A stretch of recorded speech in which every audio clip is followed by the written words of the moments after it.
Storing up our flame, telling us it's time to rise up unashamed. The everyday heroes standing tall in the crowd, fighting for freedom, strong and unbound. One voice can light the way, every info, every say. We're the ones who shape the fight, guiding truth through the night.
Hey, everybody. Hello. How you doing? Thanks for coming. Welcome to RPW Media live stream. Dr. Jade, how you doing? We're doing okay, Rich. How's everybody out there? Let us know. Yeah. How is, I ask every week, how's the retirement plan going? 34 days, but who's counting? You are. Yeah. That would be me, wouldn't it? Yeah. So, guys, we got a lot of good stories for you tonight. And in an hour, we're going to bring Mark Davis back on. He's the elections expert from Georgia.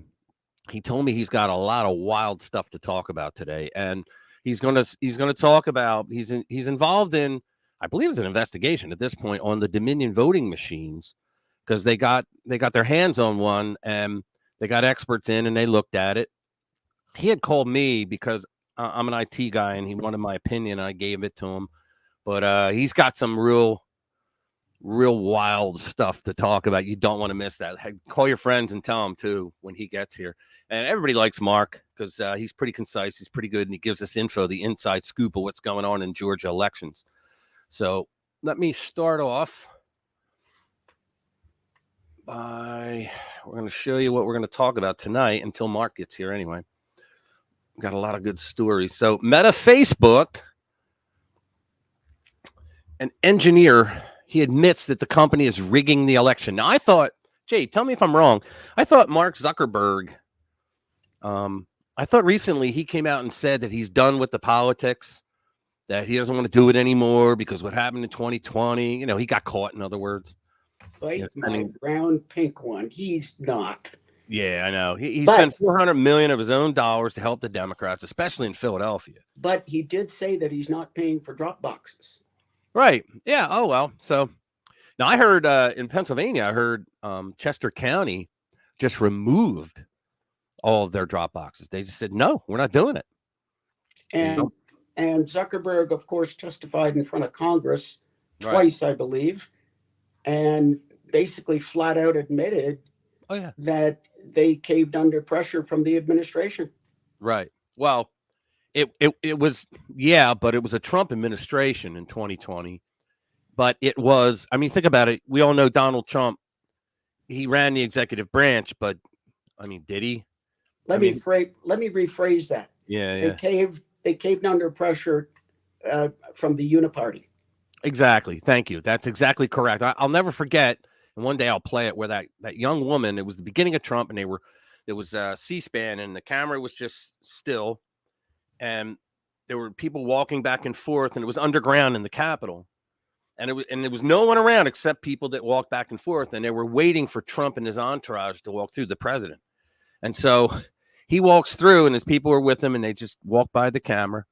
And like seconds later, you hear this woman shout, "Mr. President, F you," except she says it. And I'm like, well, there you go. It's going to be a great 4 years, isn't it? Oh, yeah.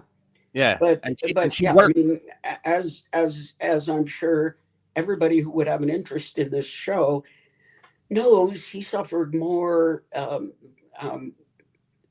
obstruction from his own party. Oh, yeah. Well, they leaked every day for about the first 2 years until Jeff Sessions nailed them. You know how he did that? There was a certain topic that they had to talk about, and it was a date that they were going to do what they were going to do. And he gave out to different people in the administration different dates. And whatever date leaked to the press, that was the SOB. He knew where it came from. Yeah, and that's how he did it. It was pretty smart. But yeah, Zuckerberg testified twice in Congress, and if memory serves, he actually said something in a legacy media interview to the same effect, that they did things at the behest of the DNC and the Uniparty. Yeah. And especially once the Biden regime came in, they were in lockstep. I'd say they caved, but that would imply there was some resistance. Right. So let me do this. It says James O'Keefe strikes again. At this rate, lefties are going to quit dating people, since the technique he uses is the honeypot, in which people open up on what they assume are legitimate dates. This meta. Now, I'll be honest with you, I didn't watch it. Say your uncle in like Ohio said something about like Kamala Harris is isn't unfit to be a president because he doesn't have a child. Okay. That kind of shit is automatically demoted. Meet Jeevan Gowali, a senior software engineer at Meta. Are they doing a good job protecting our democracy? Because I can see these like right-wing groups like setting up Instagram accounts or Facebook accounts for that matter. In case you just joined, guys, the woman talking works for James O'Keefe. Right, and just start posting disinformation, be like, Harris is like blah, blah, blah. That's all going to be demoted 100%. The civic classified is strong. The senior software engineer also goes on to say that, quote, the person would not be notified, unquote, if they were demoted because of their anti-Kamala Harris post on Meta. And so in other words, they're trying to rig the election again. You know what's the funniest? What's that? The absolute funniest.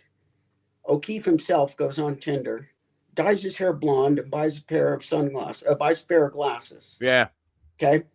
These people, there was a memo out to watch out for James O'Keefe. I know, and they still didn't know. And they still fell for it. You know why? Because they don't care. And they don't care about his world. They're not in his echo chamber, so they don't care. The funniest was he had that guy on the couch, and he said, "Oh, I've got this interesting stuff," and he puts in a tape of the video that he'd made with him making the statements and whatnot. And the guy walks out. It's kind of, the disguises he uses, like when Superman put on the glasses, he's like, whoa, where did Superman go? Really. I mean, come on, guys. I know. This time around, the mark was senior Meta engineer who works on Facebook's censorship program. Again, I thought Zuckerberg said that he wasn't getting involved in the politics anymore. Well, here he is in his rather open conversation with a woman prodding him on how Facebook was dealing with the conversation about the election, Jivan openly talks about shadow banning Republicans. Yeah, don't we know it? Censoring conservative groups and using the platform to manipulate the election results. Yeah, they still have me censored between 95 and 98%. Yeah, this is my surprised face. This is my shocked face. Yeah, I know. I'm just gonna stop sharing for a minute. Let's go on to something else. Yeah, I when he said that, I was like, bullshit. He just doesn't want to be called in and testify anymore. All right, so J.D. Vance explains why Kamala Chameleon was unable to answer Brett Baer's question.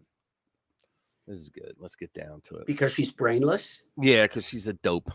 She dipped and dodged for 25 minutes was how Republican Vice Presidential Senator J.D. Vance characterized Harris's Fox News. She couldn't answer a direct question. Well, let's get into it. Well, she had an answer for every question. It was Trump. That was the answer to every that question. was her answer. So bizarre about Kamala Harris's entire interview. 25 minutes of a person who couldn't answer a direct question. How many illegal immigrants have come in? She didn't answer that question. What are we turning the page on? She goes and talks about Donald Trump, who, of course, hasn't been in office for the past 3.5 years. Kamala Harris has been. What I saw as a person who not just didn't have the skill to navigate a tough interview, but doesn't know how to explain her record, because her record is not possible to explain away to the American people. And so she dipped and dodged questions for 25 minutes. That's not leadership. That was crazy. And that's not contrition. And I think the American people would like to see from their vice president an acknowledgement that she screwed up. It's why we have so many of these problems. Real leadership would be promising a new course and acknowledging while the old course didn't work. Yeah. And,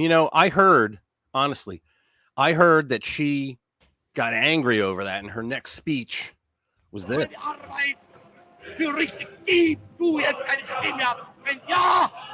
Dann tritt für mich ein, so wie ich für dich eingetreten bin. Für Richtiges. Ob du glaubst, dass ich... Nice. That's probably some sort of slander, but that's my feel-good story of the week, because after that interview with Brett Baer, it was obvious that Kamala stubbed her toes. Oh, yeah. Oh, big and time. Yeah, I mean, even the question, what was the question? Oh, yeah. Everybody's saying that now Brett Baer's been doing this for a long time. Oh, yeah. And he's met better and worse interviewees. Sure. And people are saying he led her into a trap, because he started talking, or she started, I can't remember, talking about Trump being, half a bubble off True Plum. They started talking about him, and he's not right, and he's this, and he's that, and he's asking her questions about it, and then he finishes with the jab, and the big roundhouse comes around. So, when exactly did you notice that President Biden was having trouble with his mental status? And he had dementia. She looked like a guppy for a moment. I know. Wasn't that crazy? That was great. She looked like a guppy. And the only thing she could come up with is that President Biden's not on the ticket. Trump is, and he's the problem. Blah, blah, blah, blah, blah. Yeah. Oh, I know. Everything. That's all she could come up with. At one point, let me say hi to everybody. Okay. Uncle Bobby, what's up, sir? Jeremiah, how you doing? Bass, good to see you. Anglo-Saxon, nice. Good to see you. Who else is here? Who else are the regulars? Let me see. Is my brother? Anybody see my brother? Jimmy from Philly? I didn't see him yet. I texted him. I don't see him in the list. Yeah, I texted him. Yeah, at one point, if you remember, she actually, he said to her, you made a policy decision, right, to let these people through, and then the 3 women who were killed, Lake and Riley, and the other 2, and she said, and if we had done that bill 9 months ago, and he stopped her, and he goes, no, he said, this was long before Trump ever got involved in the politics of it. Hey, what's up, sister? Everybody, this is my sister. She's back. And not only Marianne.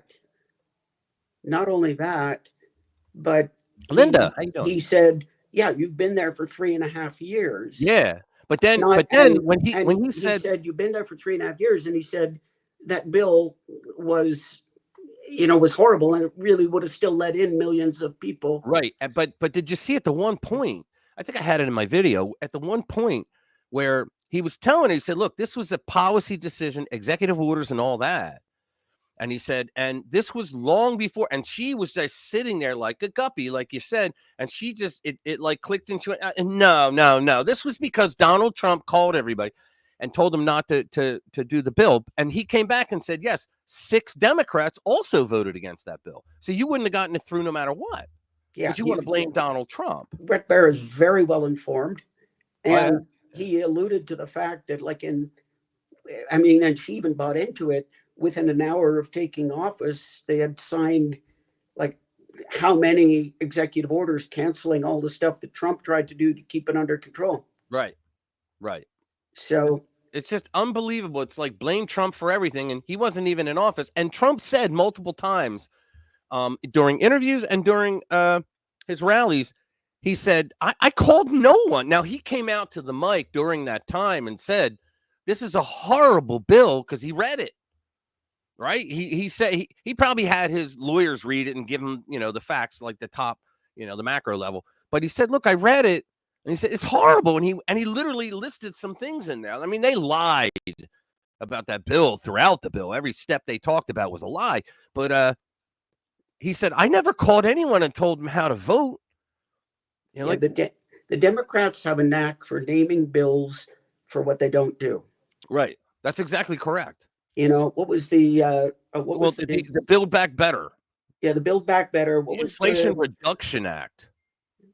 Think about that. The Inflation Reduction Act. Yeah, that's the one I was thinking of. The Inflation Reduction Act. That thing made things worse. Boy. Yeah, that thing made. Why is the inflation so high? Trump. Yeah.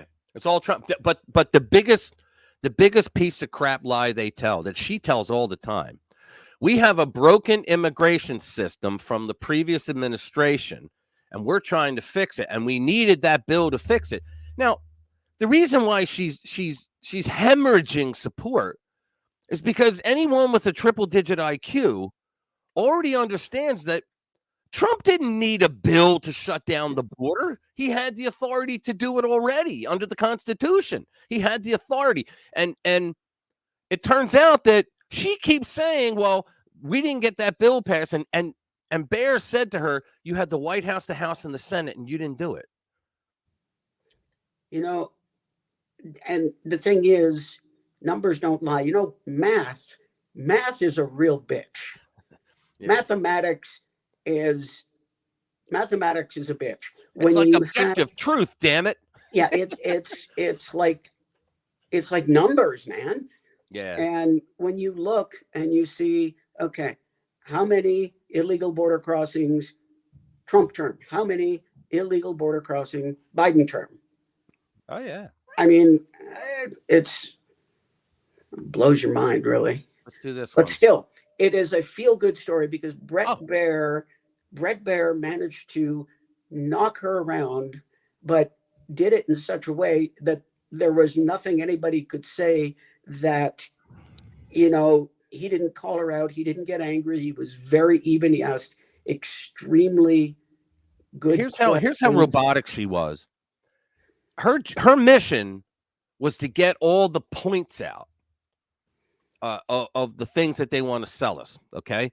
Because when she said the first thing we did before we did the Inflation Reduction Act, she went down and listed them because that's what her handlers told her to. Hey, what's up, Lou? Thanks for coming, Lou. So, I mean, she got it all in, right? I'm going to do this Fetterman one. Fetterman, I think, wants to be reelected because he's doing random acts of constitutionalism, and he makes certain statements that are. I will never vote for him, but because I think the worst Republican would be better than him. But did you not notice that as he recovered from his brain damage, he became more conservative? That's what it seems like. I think we got to give Chucky Schumer said, no, I'm not going to say it because they'll go, hey, he's having a president. Yeah, all right. So it says, as we approach the 2024 election, the political landscape is shifting fast and furious style. From Kamala's Fox News interview disaster to President Trump's surging momentum as Election Day draws near, everything is in motion. One thing President Trump is doing right is making sure all his bases are covered, sending his top surrogates to the biggest battleground state. He does do that. And his number one surrogate is none other than Elon Musk.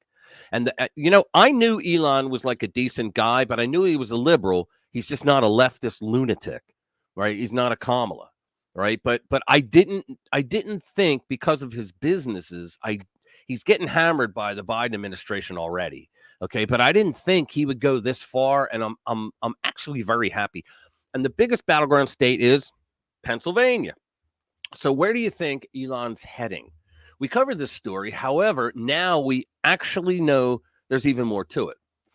From Revolver, Kamala Harris has a confused old pervert and a washed-up effeminate Marxist campaigning for her as we head into the final stretch of the 2024 campaign. Gee, Revolver, don't sugarcoat it. Tell us how you really feel. Tell us what you really think. Yeah. Meanwhile, President Trump has the richest man in the world and arguably the greatest innovator of our time, his squad, none other than the heaviest hitter and biggest A-lister of them all, Elon Musk. That's right. Elon will be hitting the trail to stump for America first and push Trump's agenda in the battleground state of Pennsylvania. I'm glad. So while Bill Clinton gums his food, didn't he look like the crypt keeper down in Georgia? God. Oh, good. So while Bill Clinton gums his food and Barry Obama insults black men, and he did, it's a problem with the brothers, right? Elon Musk will be out there sharing new ideas and real hope for a better America. You can read the entire article by clicking here. I'm not going to click here. So, hey, Rich. Yeah. Elon Musk, Megan the Stallion. Yeah. Elon Musk doing what he does and Megan Stallion doing like the twerking thing. Yeah, exactly. Okay, which one do you think is a better advocate for the policies? That's the question. I know. Well, the billionaire. So yeah, I mean, you may enjoy that kind of thing. I would never vote for it. every now and then, guys will look at that kind of thing and twerking, but I don't know that anybody would, vote for it because of that.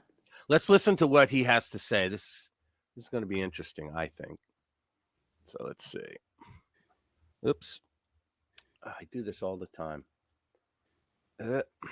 Trying to get that damn thing. All right, here we go. We're going to be seeing Elon Musk out on the campaign trail on Donald Trump's behalf. You said something recently to Chris Steyerwalt that he appeals to demographics that your party has struggled with. How much impact do you think he could have on this race? Here we go. No, that's significant. I've always said that it is significant. In the business, a lot of surrogates really doesn't count for much, but Musk, it's undeniable that he's successful. He's the world's richest man, and he's been involved in a lot of important things like SpaceX or AI and those things. And he has a brand, and that's attractive to a demographic that we need to have to win in Pennsylvania. And it's not even about his checkbook. Again, I think him being an active surrogate, I think the New York Times described him as effectively living in Pennsylvania, and he's going to be showing up and going around. That's going to be mattered. And the Democrats, for us to make fun of him for jumping up and down or that things, we would do that at our peril. It's significant. Yeah. So you think members of your party are underestimating the influence he could have? Absolutely. Well, I hope not. I hope not. That's why I'm talking about it. It's like, when he showed up at the Russell building for the AI convention earlier, I witnessed the senators like, whoo, he showed up. I got to have my 3 minutes kind of a thing. So, he has a lot of appeal for people, a lot of independently minded voters in Pennsylvania. And as far as surrogate, that's definitely a significant thing for Trump having. A major issue, obviously, in this election that we've talked about is abortion. Ah, shut up. You ever notice that what's her name? No Mind interviewer. You see how she treats Fetterman versus how she's treated conservatives. JD Vance, all of them, yeah. All of them. She Trump. talks over them. Oh yeah. That's one thing that I hate. And I've had someone do that to me when I was unprepared. This is years ago. And it's like startling if you're not ready for it. And it's just annoying. It's a technique that they use, these partisan, on the left, one of the worst is Cenk Uygur. Yeah. On the right, Sean Hannity used to be very bad at that. Yeah. He would just start talking over you.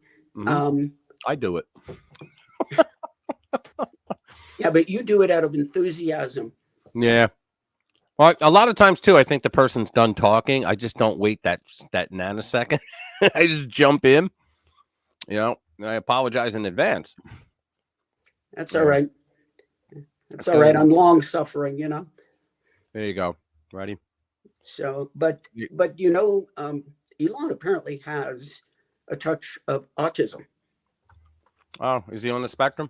He apparently has a very mild autism. And if you think, if you're trying to see it, you can imagine it. Yeah. Not something I think that somebody would diagnose based on that, but like if somebody tells you and you're looking for it, you can go, oh yeah, that might be related.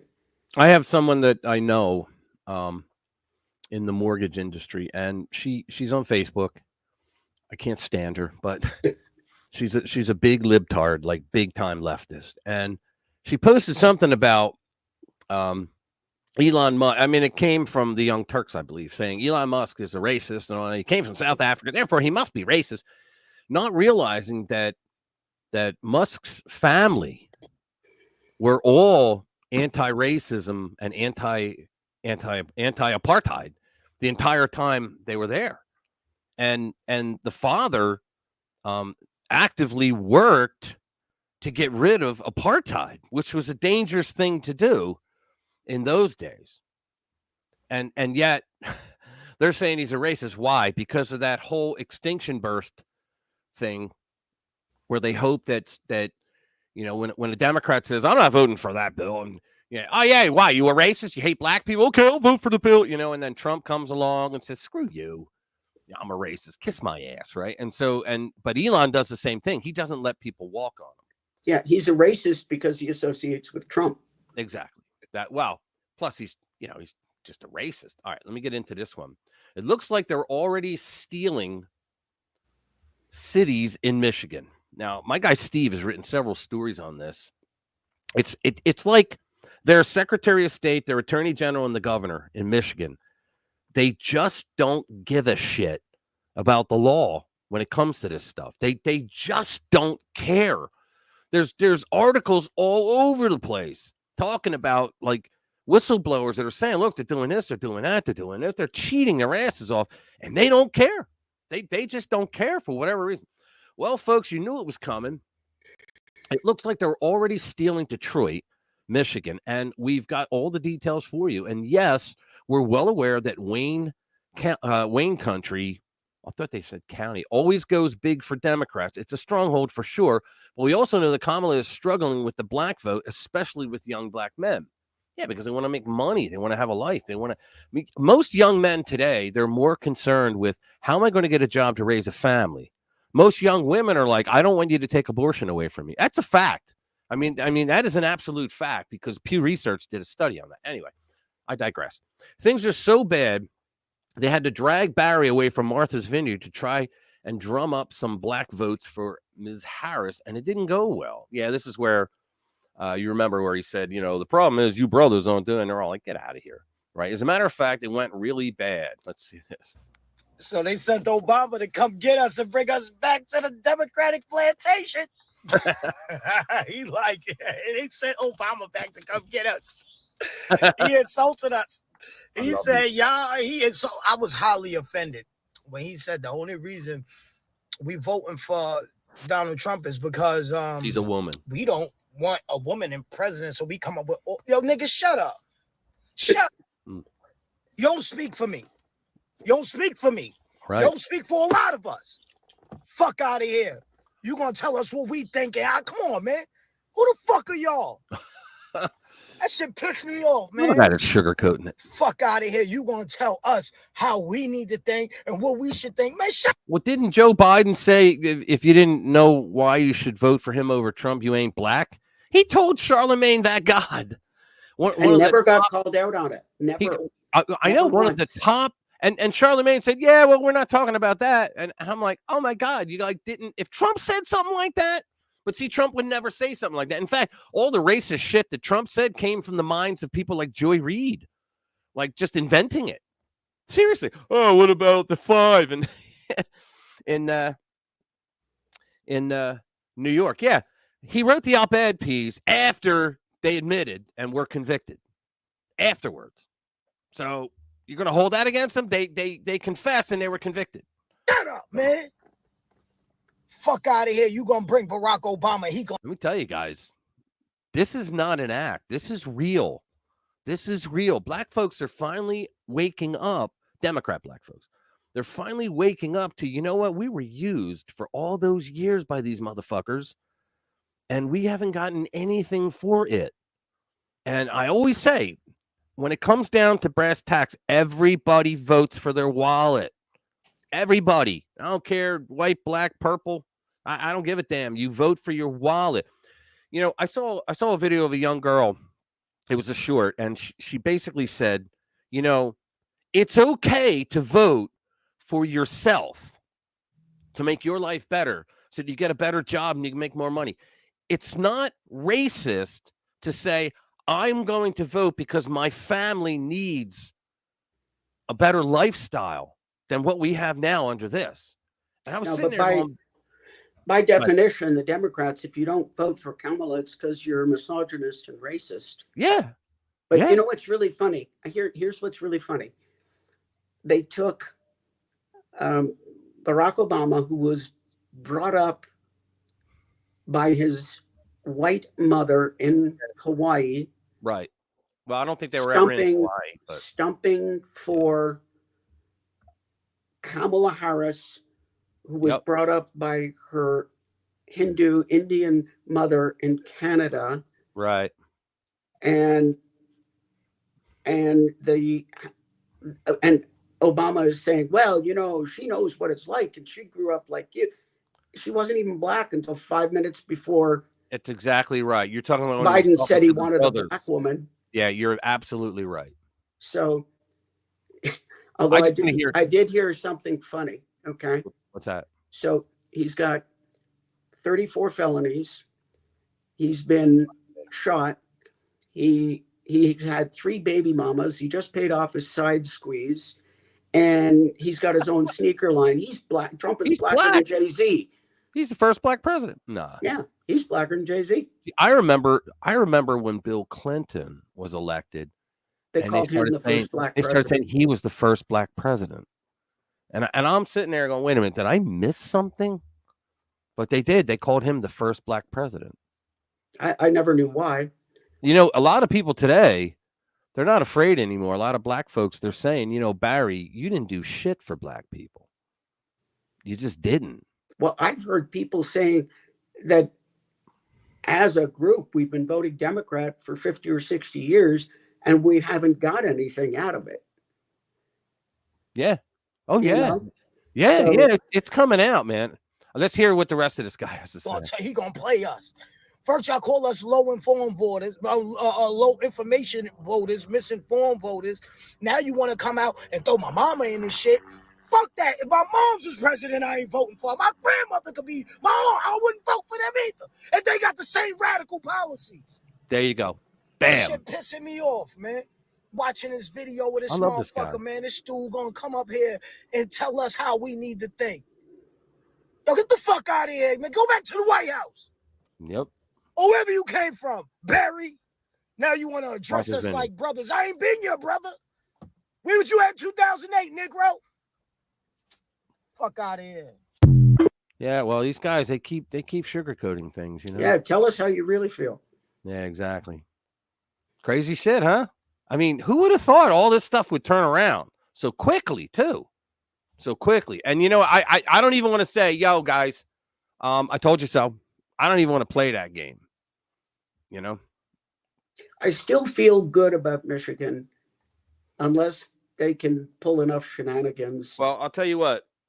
Gretchen Whitmer was involved in that 2020 scam of these MAGA extremists. They were going to, of course, they didn't call them that then. That wasn't until Biden. Well, of course she was. She volunteered for the pretend kidnapping. Right, exactly. She was involved in that because there were more feds than there were actual kidnappers involved, and they had to let them go. How could she not have been involved? Well, that was just another one. The Democrats have this death by 1,000 cuts, okay, of a candidate. And so when they did that, so what happened? So the news is nationally syndicated now. So people everywhere heard, oh, these Trump supporters, wow, they tried to kidnap a governor because she's a Democrat. They didn't like the way she treated her people during COVID. You know, I'm not voting for him, you know, because if it was just that incident, no, it wouldn't affect them. But they do like 10 other things over a 3-month span like that. Like when Glenn Youngkin was running down in Virginia, when he won that year, the governor, and they had a Glenn Youngkin bus, and they had all these Klan guys come out with the tiki torch and all that, and signs that say, you know, the Klan for Youngkin, right? And it wasn't the Klan. It wasn't. And it wasn't the Klan because you know what? One of them was a black guy. I laughed my ass off when I saw that. And they matched pictures. The pictures of those people, they matched them to I can't remember that, but they were Democrat supporters. Yeah. They found the pictures. They found pictures in other scenarios in which they were, you know, stumping for Democrats. Yeah. Let's do this one. Closing message. Kamala Harris dumps Joy for angry, bitter, nasty tone. Did you notice that recently? She was all, you know, joy and fraternity and peace, love.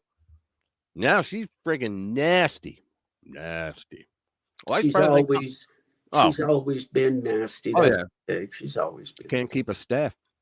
Vice President Kamala Harris dumped her so-called campaign of joy messaging for a more angry, bitter, and nasty tone with less than 3 weeks until Election Day. Polling shows Harris lost momentum in the past weeks while using the campaign of joy, the slogan. Her new strategy appears to be to use President Joe Biden's 2020 and Hillary Clinton's 2016 playbook that demonizes former President Donald Trump as unhinged, unstable, and unchecked. Yet, Donald Trump never went out there. You know, here you go. They tried to do the thing. He did a town hall, okay, in Pennsylvania, in Oaks, PA. I should have gone. I didn't go, but I should have gone because it's only like 30 minutes from me. But anyway, so the whole story was, oh, look at this. Trump, there's something wrong with him. For 30 minutes, he just stood on stage swaying back and forth and all that. You freaking liars. Barbara Streisand, I wrote her back. I know she didn't read it, but I told her basically that, you know, you're the reason why people scream Barbara Streisand when they want to say bullshit. BS, Barbara Streisand, right? So here what happened was there were two people apparently in the room. It was like, it's kind of like a warehouse type room, right? And apparently it was hot, but they didn't feel it up on the stage, but it was hot in the audience because there were so many people there, right? So two people, one after the other, passed out. And so Trump was sitting down answering questions. He went, whoa, whoa, whoa. And he goes, is she all right? You know, and you could see he was very concerned. And he said, let the first responders through, guys. Let them through, doctor. And he smiled and he goes, you know what? He goes, I've done a lot of these things, the rallies and all that. And he goes, and whenever somebody passes out or gets sick, he goes, there's always a doctor in the crowd who comes to their rescue. He goes, you guys are just awesome, you know? And I was like, yeah. So what happened was the first responders were taking a while to take care of the people, which good, right? So Trump didn't want to continue on until they were okay. So he said, look, he said, we did this in Butler, you know, in his, as I was saying, the second one, and he said, we played Ave Maria. Would you guys like to hear Ave Maria? And the crowd, yeah. So he asked his campaign people, and they played it. All right.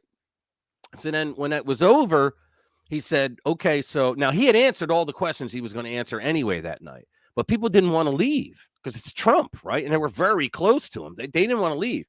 So he started playing other music, right? Until the people were on a stretcher and they got out, but it took a long time for them to get them back up. You know how the routine is, Dr. J. But what happened was he was standing on stage, and what he was bouncing back and forth on was the damn music, because they were playing rock and roll. They played Guns N' Roses, for goodness sake, right?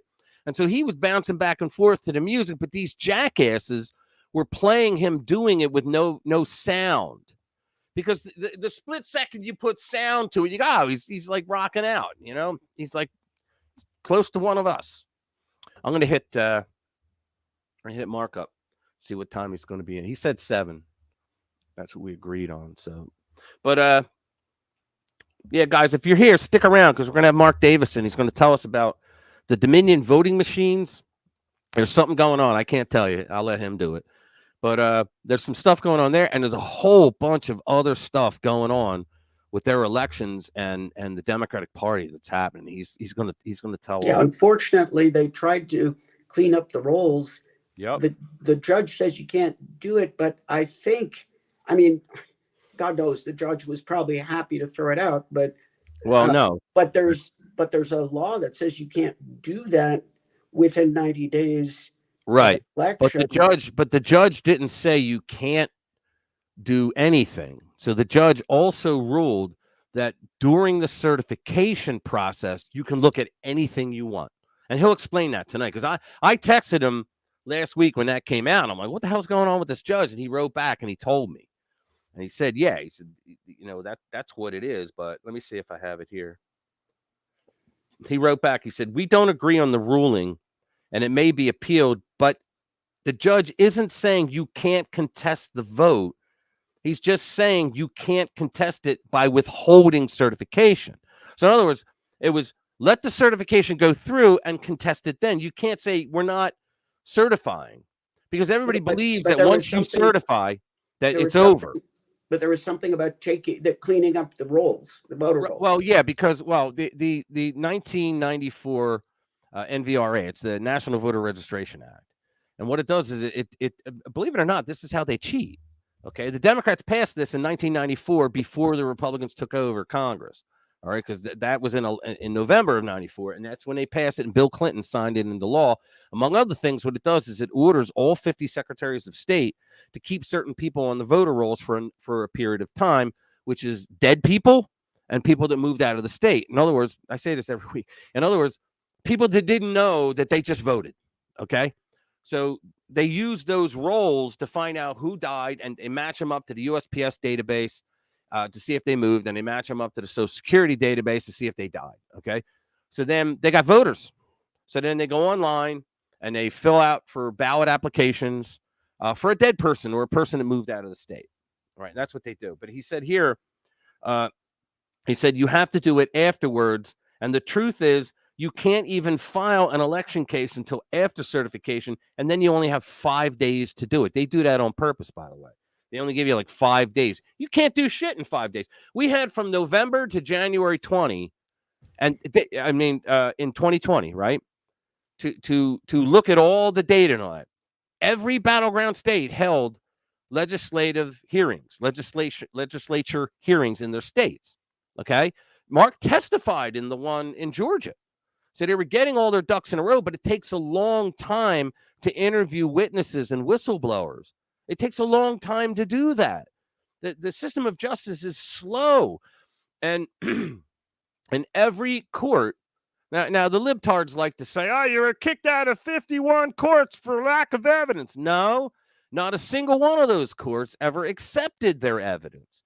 They said you have no standing. And Trump even said, he goes, I was running for president. I was the president and running for president of the United States. And he said I didn't have standing. How can I not have standing? He had standing. That's just what they used to shut you the hell up. So he wrote, the biggest change here is that he upheld the SEB's new rule that board members can look at basically anything they want during the certification process. All that said, this is a lefty judge who is often overturned on appeal. And see, they don't care. You know, the lefty judges, like, who was it? It was either I think it was Clarence Thomas. I think it was Clarence Thomas who admonished them with a speech and said, you know, federal judges have to stop being activists because they know that nothing's going to happen to them when they get overturned. You know, it's like I always give the example, like in the beginning when Trump did the ban, the travel ban, and they said it's a Muslim ban. Well, it really wasn't, because it was the 6 countries that the Obama administration identified as the most likely to have ISIS infiltrate refugees coming in. And so Trump said, all right, then we're not going to let them in until the FBI can tell us what the hell's going on, because the FBI said, oh, we don't know. We don't know anything about it. So which made perfect sense. But this judge said, well, you have a racist Muslim ban. Now, you know who did have a Muslim ban? Barack Hussein Obama. Because Obama had a ban on Iran where he literally in the ban, in the text of it, said Muslim. But and the largest Muslim countries in the world were not on the list. So how the hell was it a Muslim ban? They're allowed to come in, you know. But this federal judge, he shot it down. He should have met sanctions of his own. From they don't have any. They have no mechanism, right? There's no mechanism, and often these cases are cases that they bring kind of like nuisance cases. They know they're going to lose, but if they push it, make them go through all the way up to the Supreme Court and they lose. And it takes 18 months to get there. It takes 18 months, and how many millions of dollars out of the coffers of whatever organization is sponsoring the challenge. Yeah. I'm telling them now. When I see you backstage, I'll pull you in. Yeah, I hit him up earlier. He was on Bannon's War Room, man. But, of course, Steve's in prison because the Democrats are scumbags. You know, there's something out there about Liz Cheney right now. She may be charged with a crime because there's a federal law that says, yes, even Congress people are not allowed to destroy federal data. You're not allowed to destroy that. And I think you actually have to have a vote to do it. You know, and that unselect committee, they destroyed all the digital data, which was pretty much everything that they used to try to railroad Trump. Right. And the only reason you destroy it when you know that it's illegal to do so, it's because you don't want anybody else to find out what you were doing. So there's that. Right. So let me see. I'll do I was thinking of doing the Al Smith dinner because Trump said some funny things, but I don't know if because it's funny because he's Trump and he was running for president, but he busted Hillary's balls. He busted Kamala's balls. Kamala actually avoided it. I could not believe she avoided it. But let's play this. He's talking about the enemy within our country, Listen Pennsylvania.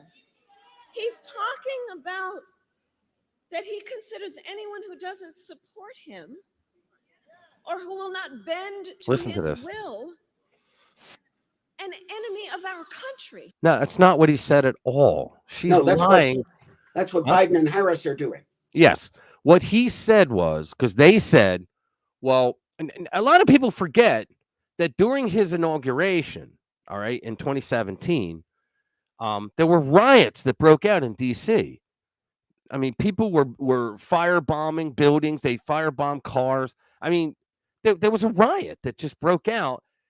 And we also know because Anton, what was his name? Michael Anton. Michael Anton wrote a piece in 2020 pointing out that the Democrats and Bill Gates and China and all of them got together and ran a war games and said, if Trump wins, how do we handle this? Because, guys, I'm telling you, this time around, if you don't buy yourself some protection right now, go to your gun store and buy protection, buy ammunition. I'm serious. Get food, you know, get some supplies of food. Go to Patriot Supply.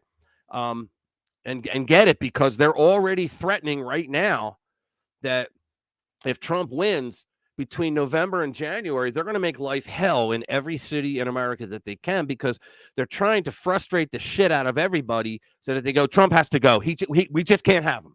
And then you got Democrats who are saying that, Trump's destroying our democracy, and they're saying we're not going to certify him. What? If he wins, they're not going to certify him. But it was Trump that tried to overthrow the election. Exactly. Here we go. Listen to this. She's lying through her teeth. It's a serious issue.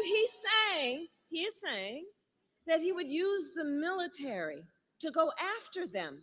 Yes, if you are going into neighborhoods and you are burning down businesses, beating the living shit out of innocent people, murdering a former police captain. I'm talking about things that happened during 2020, right? There were 25 people that were murdered during those riots, billions of dollars in damage. Oh, and by the way, sending the military after U.S. citizens, guess which administration it is that just brought in authorization that the Secretary of Defense, maybe up to the president, can authorize lethal force by the military against U.S. citizens. And guess who it was that just signed that off? Go ahead. So again, the Democrats play this game. They're very, very good at it. Projection. They basically blame you of everything they do. Yeah. And so if you try and say, no, that's not me, that's you, it becomes like a kindergarten argument. No, not me, you, not me, you, not me, you, not me, you, Yeah, I know. It's unbelievable. Well, she just lied her ass off there. Well, yeah, and they're the ones who have just signed that bill that authorizes the military to use that force, not Trump. Yeah. Let's do this one now. Hang on. Yeah, he just hit me up. He's going to come in a little bit. He's trying to fix his camera. There we go. The Gallup. Now, did you guys watch my video the other day where I talked about the Gallup poll? They have a historical poll that they've hardly ever been off. They're off like by 1 percentage point of their predictions for popular vote. Okay. And I said in my video today, I was like, so Kamala may go into the end winning the popular vote, but who gives a shit? That's not how we elect a president, right? But and I hope she does win the popular vote and he wins the electoral, just to stick it in their face. I hope he wins the popular too, but just to shut them the fuck up. But 1984, baby. 1984. Yeah, I'm telling you. Yeah. That's exactly what I want to see. Yeah. So anyway, Gallup, they did it and they said Trump's up everywhere. So it says majority feel worse off than 4 years ago. Of course. A majority of Americans, 52%, feel worse off today than 4 years ago under President Donald Trump. Gallup poll found Friday. Ta-da. 4 years ago, the nation was in the midst of the coronavirus pandemic, which greatly impacted the economy and the lives. I would say Democrats. The Republican governors shut people down, but once they realized it was bullshit, they opened back up. Democrats, kept them going while they went out.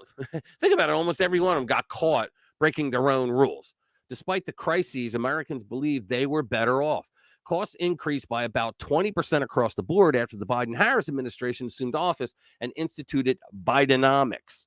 Russia invaded Ukraine, which they didn't do. They did it under Obama, under Bush, and under Biden, but not under Trump. And yet, dipshit Kamala says, well, if he wins, Putin's going to be sitting in Kyiv, even though it's Kiev. Russia invaded Ukraine. Hamas and Iran attacked Israel. Illegal migrants invaded the southern border, and the nation suffered the deadly Afghan withdrawal. Gallup reported its findings predominantly shaped by soaring costs. Americans' perceptions of whether they are better off have been related historically to how they feel about the U.S. economy, as reflected in Gallup's monthly economic confidence index. Gallup's latest measurement of Americans' economic views from an October 1 through 12 poll puts ECI at minus 26, one of the worst election year readings. And, and we're supposed to believe that she's going to get 89 million votes, right? Bullshit. One of the worst election year readings, along with the 39% better off reading from September. 46% of Americans described economic conditions under the Biden-Harris regime as poor, while 29% said it was only fair. Gallup found a whopping 62% said the economy is getting worse. Well, you don't have to be a genius to realize that.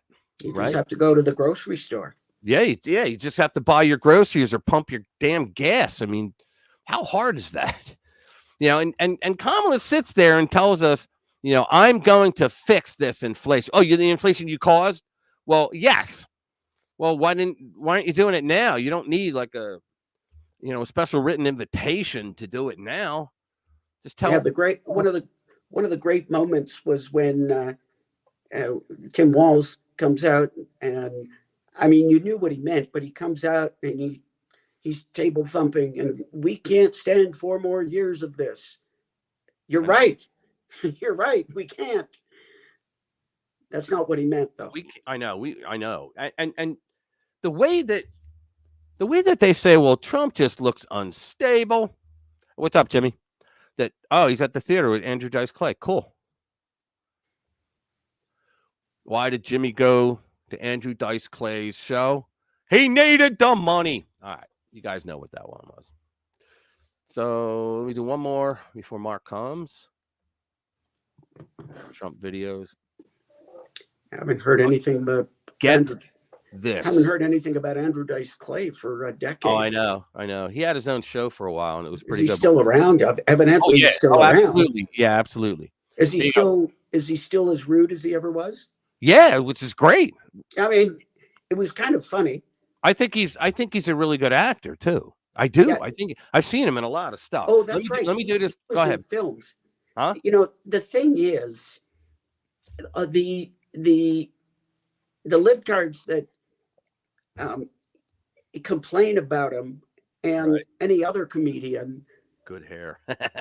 Don't understand. Hey, how you doing, brother? It's comedy. Comedy is supposed to be edgy. Raunchy. Yeah. Supposed to make you supposed to anger you, make you laugh. Yeah. Yeah. It's not They're the supposed to be philosophers of polite. modern days. That's why you had Roadrunner and Wile E. Coyote. Yeah. Let me go ahead. It was funny. It wasn't politically correct. Right. And I mean, there were things that were like, it's in its time, right? There were things that are now considered racist that weren't back then, or if they were back then, people overlooked it, and so they want to hold people to the standard of yesteryear for today. No, the early Mickey Mouse movies. Have you ever seen those? Oh, do you ever see the Little Rascals, where all the white kids are sitting in the classroom and the black kids are staring through the window? Amos and Andy. Oh, yeah. Remember Amos and Andy? Yeah. Do you know that on the radio program they were both white? Yeah. You couldn't do that today, though. Oh, I know. You know what? One of the greatest movies ever made, Gone with the Wind. You could never make that today. You could never make Gone with the Wind today. Yeah, nobody. Well, it would be boring to most people. They would change it so much it would be unrecognizable. Right. Let me do this story before he comes in. I'll do it real quick. This is my senator, Casey. Now, his father was a governor for a lot of years, and he wasn't a radical, okay, and he was pro-life, but he did things like whenever the insurance companies, the auto insurance companies and whatnot said, we want to do a rate hike. I mean, yeah, go ahead. He didn't even look at it. All right. Anyway, he's doing so poorly that he just dumped Harris and did a pro-Trump ad. Can you believe this? Because I think McCormick's after him, and I think McCormick may take him. Harris and Trump are currently neck and neck in the polls, but Senator Casey's ad suggests otherwise. Pennsylvania Senator Bob Casey Jr. put out a new campaign ad on Friday, distancing himself from President Joe Biden, aligning himself with President Donald Trump, and altogether omitting any mention of Kamala. Let's see if this is it. Is this the yeah, it is. Oh, we got to see this. I'm a Republican. And I'm a Democrat. Our marriage, pure bliss. But on politics, we just don't agree. Except for Bob Casey. He's independent. That's right. Casey's leading the effort to stop corporate greedflation and Casey also supported Kamala's open borders. So all the shit that has happened to people because of that, you can thank Bob Casey. price gouging. Casey bucked Biden to protect fracking, and he sided with Trump to end NAFTA and put tariffs on China to stop them from cheating. So in this House, No, he didn't put tariffs. He can't put tariffs. He's not the president. we agree. It's Bob Casey who's doing right by Pennsylvania. I'm Bob Casey, and I definitely approve this message. Yeah, you know what? People in Pennsylvania, a lot of them say, who the hell is he? He's done absolutely nothing. No one knows who the hell he is, but he's been in there for years, and he's there because of name recognition. Anyway, let me get back to the story. I shouldn't have closed it. So it says, while Casey, the son of former Pennsylvania Governor Bob Casey Sr., which, by the way, I think it was when Clinton was running. Again, was it Clinton against Bob Dole? Bob Dole. He was supposed to be the keynote speaker, and they changed it at the last second. They wouldn't even let him speak because he was pro-life. In fact, he was so pro-life that he wouldn't execute anyone, which I find weird. But yeah, he wouldn't execute murderers and stuff that got the death penalty. But that's how pro-life he was. Anyway, his father. So while Casey, son of former Pennsylvania Governor Bob Casey Sr., might simply be attempting to draw moderate and independent supporters away from Trump-backed challenger David McCormick, don't think it's going to happen. The combat veteran, MSNBC talking head Chuck Todd, recently predicted would win. Keen observers have suggested the ad is a telltale sign that Democrats know Pennsylvania is going for Trump. And guys, if he wins Pennsylvania, it's over. He won. We're the key state. He won. That it's just how it is, the way everything's lining up right now. And I think Kamala has to win. She has to win Michigan, Pennsylvania, and Georgia. He only has to win Pennsylvania. And Minnesota.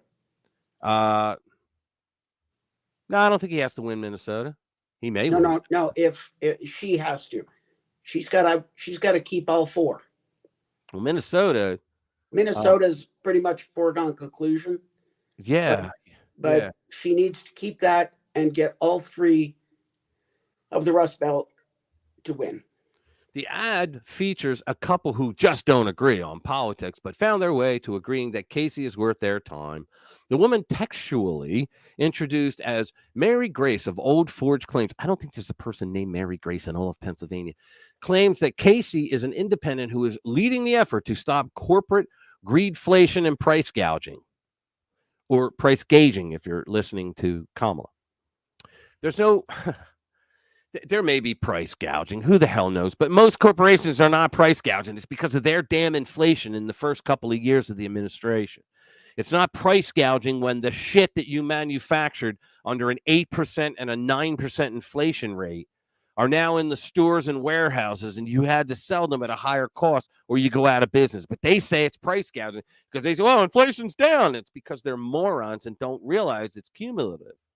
Of course, Casey is anything but independent, voting in lockstep with his Democratic peers to unsuccessfully impeach Trump on multiple occasions, to protect sanctuary cities and the illegal aliens therein, to repeal the Defense of Marriage Act against ending the national COVID-19 emergency, for greater gun control, and against the completion of barriers along the U.S.-Mexican border. Don't have to read anymore. Crazy. Yeah. The airlines price gouge during every emergency, and nothing is ever said about it. Yeah, I don't know why they do. The only reason I could see, oh boy, he can't get StreamYard to work. Hold on. Let me send him the link again. He said he can't get in. Let's see.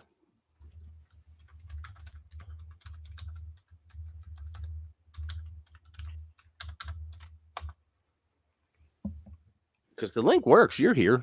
Yeah, I got in. Yeah. And it wasn't any more than the usual trouble. Right. Yeah.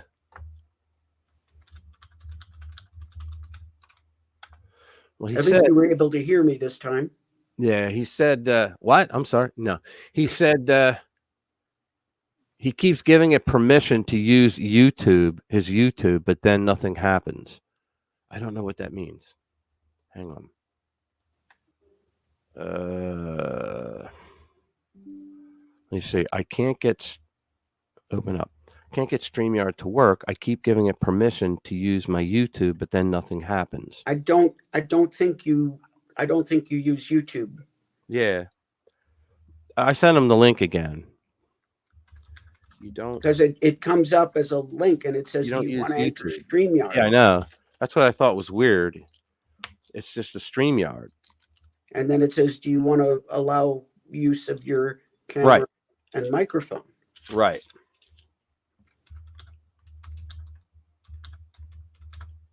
No, you don't. Hold on. I'm going to call him. I'm going to mute. Guys, hang on, please. I'm going to try to get him in here. Okay, I don't know if anybody can hear me while he's on mute. Yeah, they can. We can hear you. No worries. You can? Okay. Okay, so I suppose, yeah, let's see. I'm so used to Rich bringing up the stories. I can't think of anything to spontaneously come up with to entertain. We've already talked about the, there you go. We've already talked about the Brett Baer interview and what else? It turns out that at least for most of the polls, the Trump is, I guess, up in like most, if not all, of the swing states. I wonder what trouble he's not picking up. He's probably, I'm sorry, Jay. He's not picking up. He's probably trying to figure out how to get in, but he's been in before. There's no difference. Oh, and Special K, Evans hydraulic. I love those heads.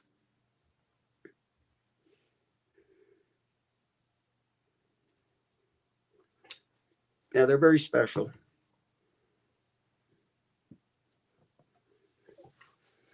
Still looking for a bass player. I haven't found one locally. Oh, yeah.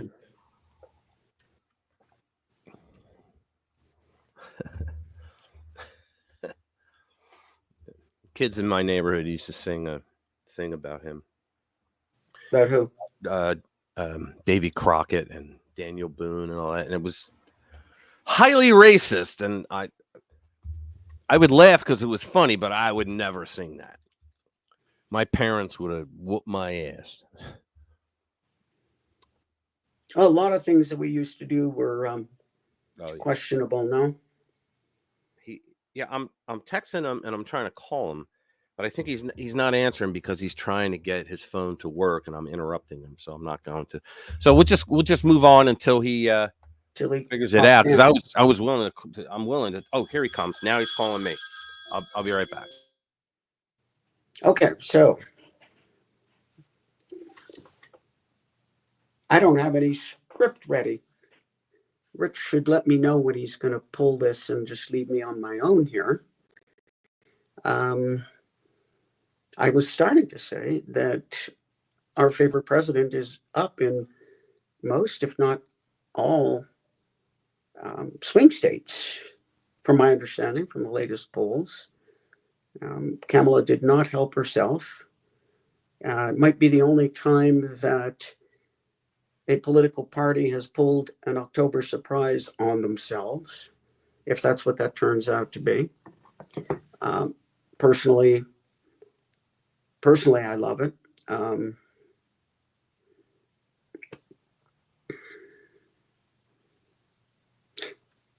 Talking about drum heads again, Special K, the red, the blue, the clear, and the black, they all have different thicknesses of the polymer. I like the red ones, and I think they look so cool. I like the red ones, and they sound good too.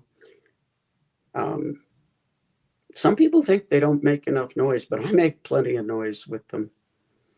And yeah, I would still like to get, I don't have anybody together right now. I would still like to get people together. One of my dreams would be to play Rock You Like a Hurricane with a live band. Rock You Like a Hurricane. I really do enjoy that song. And I would very much like to play it live. First, I have to find a bass player. Lots of bass lots of bass in the river. But yes, Scorpions, of course. Guys, I'm sorry to interrupt. It wasn't his fault. He'll be in a sec. It wasn't his fault. Somehow, StreamYard said it so that guests have to authenticate with YouTube, but you didn't have to. So I just took that off, and he'll probably be in a sec because I did see that when he mentioned it. So the very first I wouldn't time, set that. The there very first time I came in. All right. And there he is. Sorry about that, guys. Can't hear you, brother. Oh, he was there and now he went away. He'll get his. You gotta set your mic, the audio. I heard him. Testing 1, 2, You gotta 3. go back. You gotta go into the settings and turn on. I can hear him. Jade, say something. Testing I'm 1, saying 2. something. Oh, I can't hear you either. Oh, okay. damn. Yeah, I'm hearing him. What did I just do? I Mark, can't hear can you hear me? Yeah, I can hear you. Yeah, can you guys hear me? You. And Rich Wow, put what's himself going on on? the outs. I don't know what he did. All right, let me go in. Wow, hold on. Yeah, it says my mic is working. And you can't hear us. I can't. All right, hold on. Say something, Jade. Yeah, I hear you. All right, all right. Okay, now you got me. How about you, Mark? Say something. Testing 1, 2. There you go. We hear you. We hear you. Okay. You're a little low. If you could turn your volume up a little of your mic. If not, we'll work on it. Don't really you know what it was, guys? You know what it was? My error was between my keyboard and my chair, because in order to talk to him on the phone, I had to turn my volume down. This is why I need to hire an engineer. All right. You know, so you did that once before, I think. No, I did something even worse before. I had a setting on wrong. Was it when I was talking to you? Yeah, it was something. Something. I had a setting on wrong. All right. So, Mark, welcome again. Welcome back. Hey. Apparently, you have a lot to talk about. Oh my What's God! going on? Wild stuff. Who all do we have here? Let's see. We got the regular crew.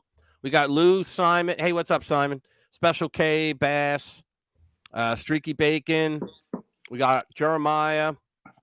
Uncle Bobbity's here. Who else is here that I'm missing? If I'm missing anybody, my brother Jimmy from Philly is here. Who else? Linda's here. She's from down under. All right, so let me walk y'all through the latest, because this is some mind-blowing stuff. Y'all just hang on. Everybody go get a cocktail or something, man, because he's got some really, really juicy stuff to talk about. That's why I wanted him here tonight. Okay, so I'm going to back up to 2020, because that's really where I need to start for y'all to get the context, okay? Yep. So Rich knows this, but the rest of you probably don't. I've never really been big into this whole Dominion thing. When that stuff started coming up, the first time I ever heard of it was after 2018, after Raffensperger was elected. Right. Jordan Fuchs asked me if I would serve on the committee that was going to choose the new voting equipment. Right. And I basically said, I'm really flattered that you asked, but, that's not really my area of expertise. Surely you can find somebody better equipped to do this for you. And that was where it was left. And then when I saw the list of people that were involved in picking the new voting equipment, I was kind of kicking my own ass. And So anyway, that was kind of where it was left. Then 2020 came and went. And all of a sudden, I'm hearing from all these people raising Cain about the machines and everything. But I was busy working on voter data issues and whatnot. Right, right. So I kind of just stayed out of that. Whenever people would ask me about it, I just tell them that's not my lane, you know, and I just tried to play Switzerland. Well, then I can attest to that, guys, because he always told me, yo, Rich, I got to stay in my lane. I can't look at these machines. I remember that. Yeah. So 2023 rolls around and then something crazy happened. All right. It was the release of the Haldeman report. And if you guys have never heard about this, there's a University of Michigan computer science professor who basically released a report about the security problems with the machine. And some of them, it turns out, had been known for a while. But then, so that got my attention and sort of started my cognitive dissonance on the whole thing. Right. And then there was a hearing held in Curling versus Raffensperger, and this guy walked into a federal courtroom. Raffensperger, for those of you who don't know, is the Secretary of State of Georgia. He's supposedly a Republican, but he goes against Republicans. I'm sorry. Go ahead.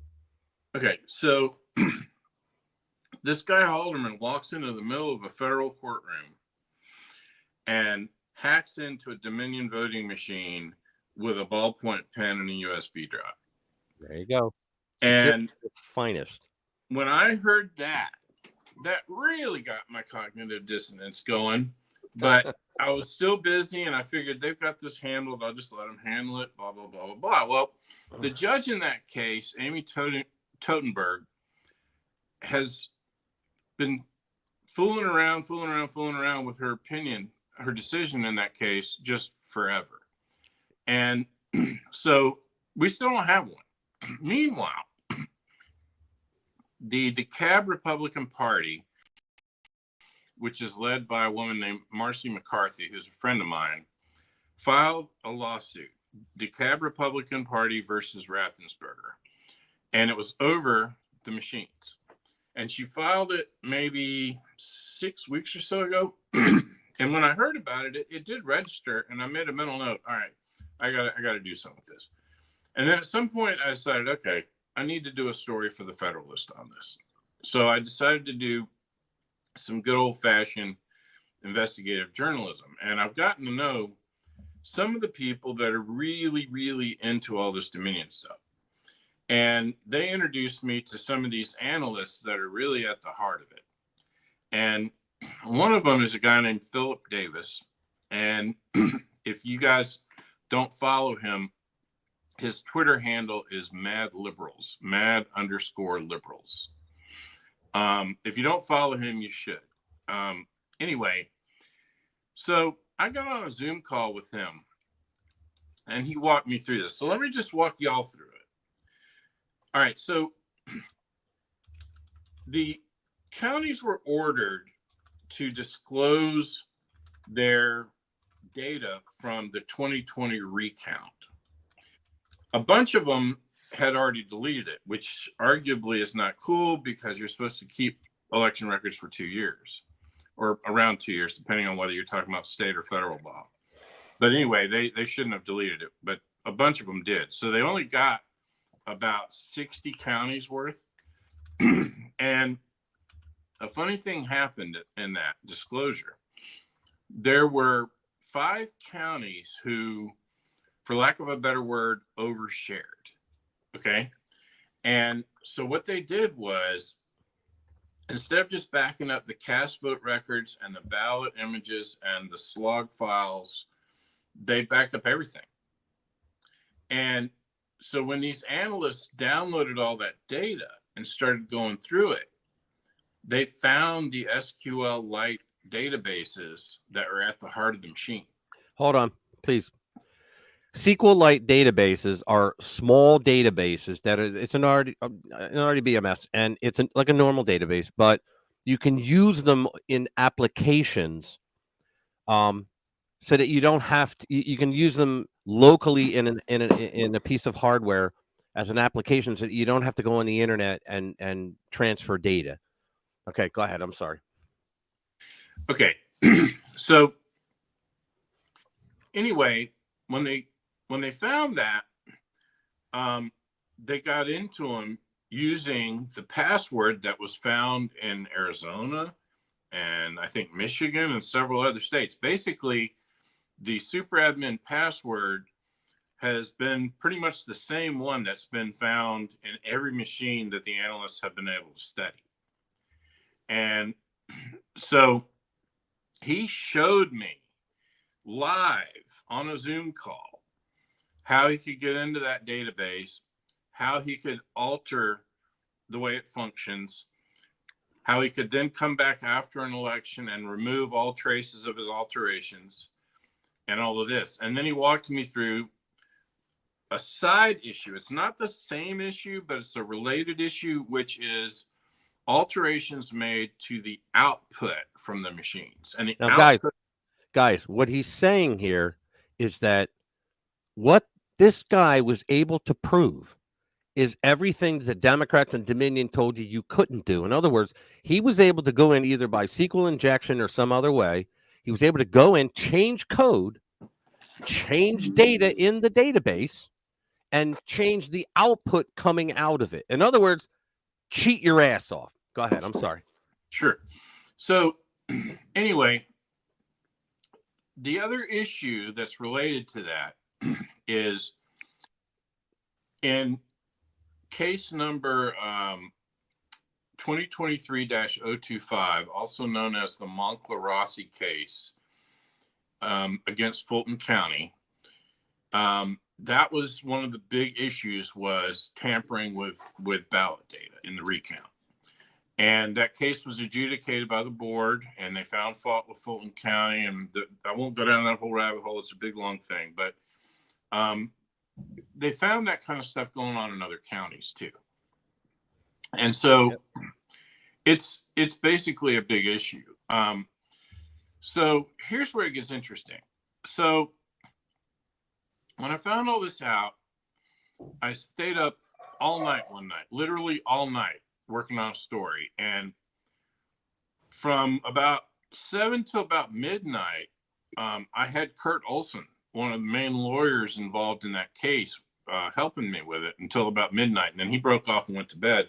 And I just stayed up the rest of the night drinking coffee and working on that story and working. And then I gave it to the Federalist, and they passed. I hate to say it, but I mean, it's a liability problem. I mean, you look what Dominion did to Fox News, you know? OEM and all that. And so by the time I figured out it wasn't going to run, because I had sat waiting for 2 days thinking it was just tied up in legal. But by the time I realized it just wasn't going to run, it was Friday. And then I found out that the dadgum case was going to the hearing on Monday. So I realized, holy cow, my story's that I worked so hard on, it's going to just expire over the weekend. So I'm like, okay, well, no, I'm going to go for it. I'm just going to put it out on X. Okay. So if you guys go to my feed on X, my handle is Mark Davis GOP. Be careful, because there's a lot of Mark Davises, but it's Mark Davis GOP. And if you go there, you can find it. It blew up big time. That story, and I just put an excerpt of it to begin with, and then I came back and I put the whole thing in Substack and then posted it again. But basically, that whole thing blew up into like 1 million views. General Flynn told everybody to follow it. Laurel Logan, Mike Lindell, all these people just blew the thing up.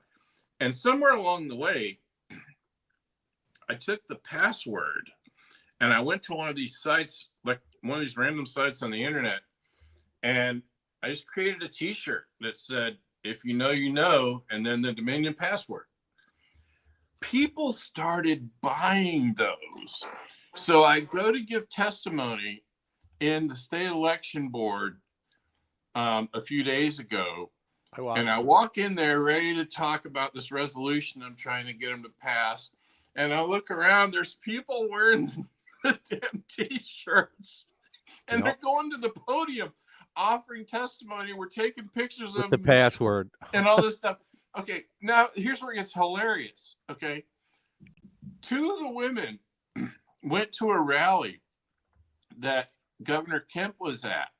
Okay, they went and took pictures wearing those shirts sandwiched between the governor and his wife. Talk about the troll of the year. If you guys go to my feed, you can find this stuff. It's hysterical. But I mean, the issue isn't. The issue is very real. But here's what's really cool.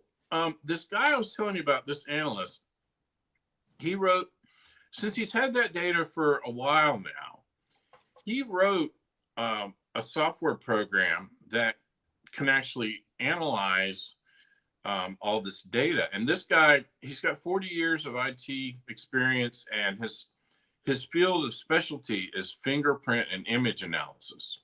So what he's done, he's written an app that can not only go through and analyze all this data, but he can do his own digital analysis of each ballot to create his own version of a cast ballot record. Then he checks to see if what he thinks the ballot says and what was actually recorded match. And so what he's basically able to do is do a true citizen's audit of the entire thing. And so when the data is released for the 2024 election, he's basically taking a week or 2 off from work, just personal leave. And he's going to go through and audit the entire damn election. Yeah. So good. Yeah, it's pretty cool. But that's in a nutshell. I mean, there's a lot of other stuff going on. It's like every day. I feel like I'm just getting too old for this stuff, man. It's crazy. I remember we both one time had a conversation. We were like, we've been doing this shit for 30 years, and it's kind of like we got to live life now and let the young bucks try to take over. Right. But that was when we feared that we were going to lose to the communists. Remember that? We felt, we just may lose it because they have everything else. We still might. One thing that I've been hearing about lately, are you guys aware of what UOCAVA is? Heard of it. Don't know what it is, though.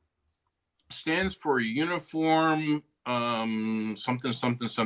It's basically, it was originally created to make sure that overseas military people and their spouses are able to vote. But and at one point, Democrats did what they could to try to block some of those votes that came in late because they were primarily conservative.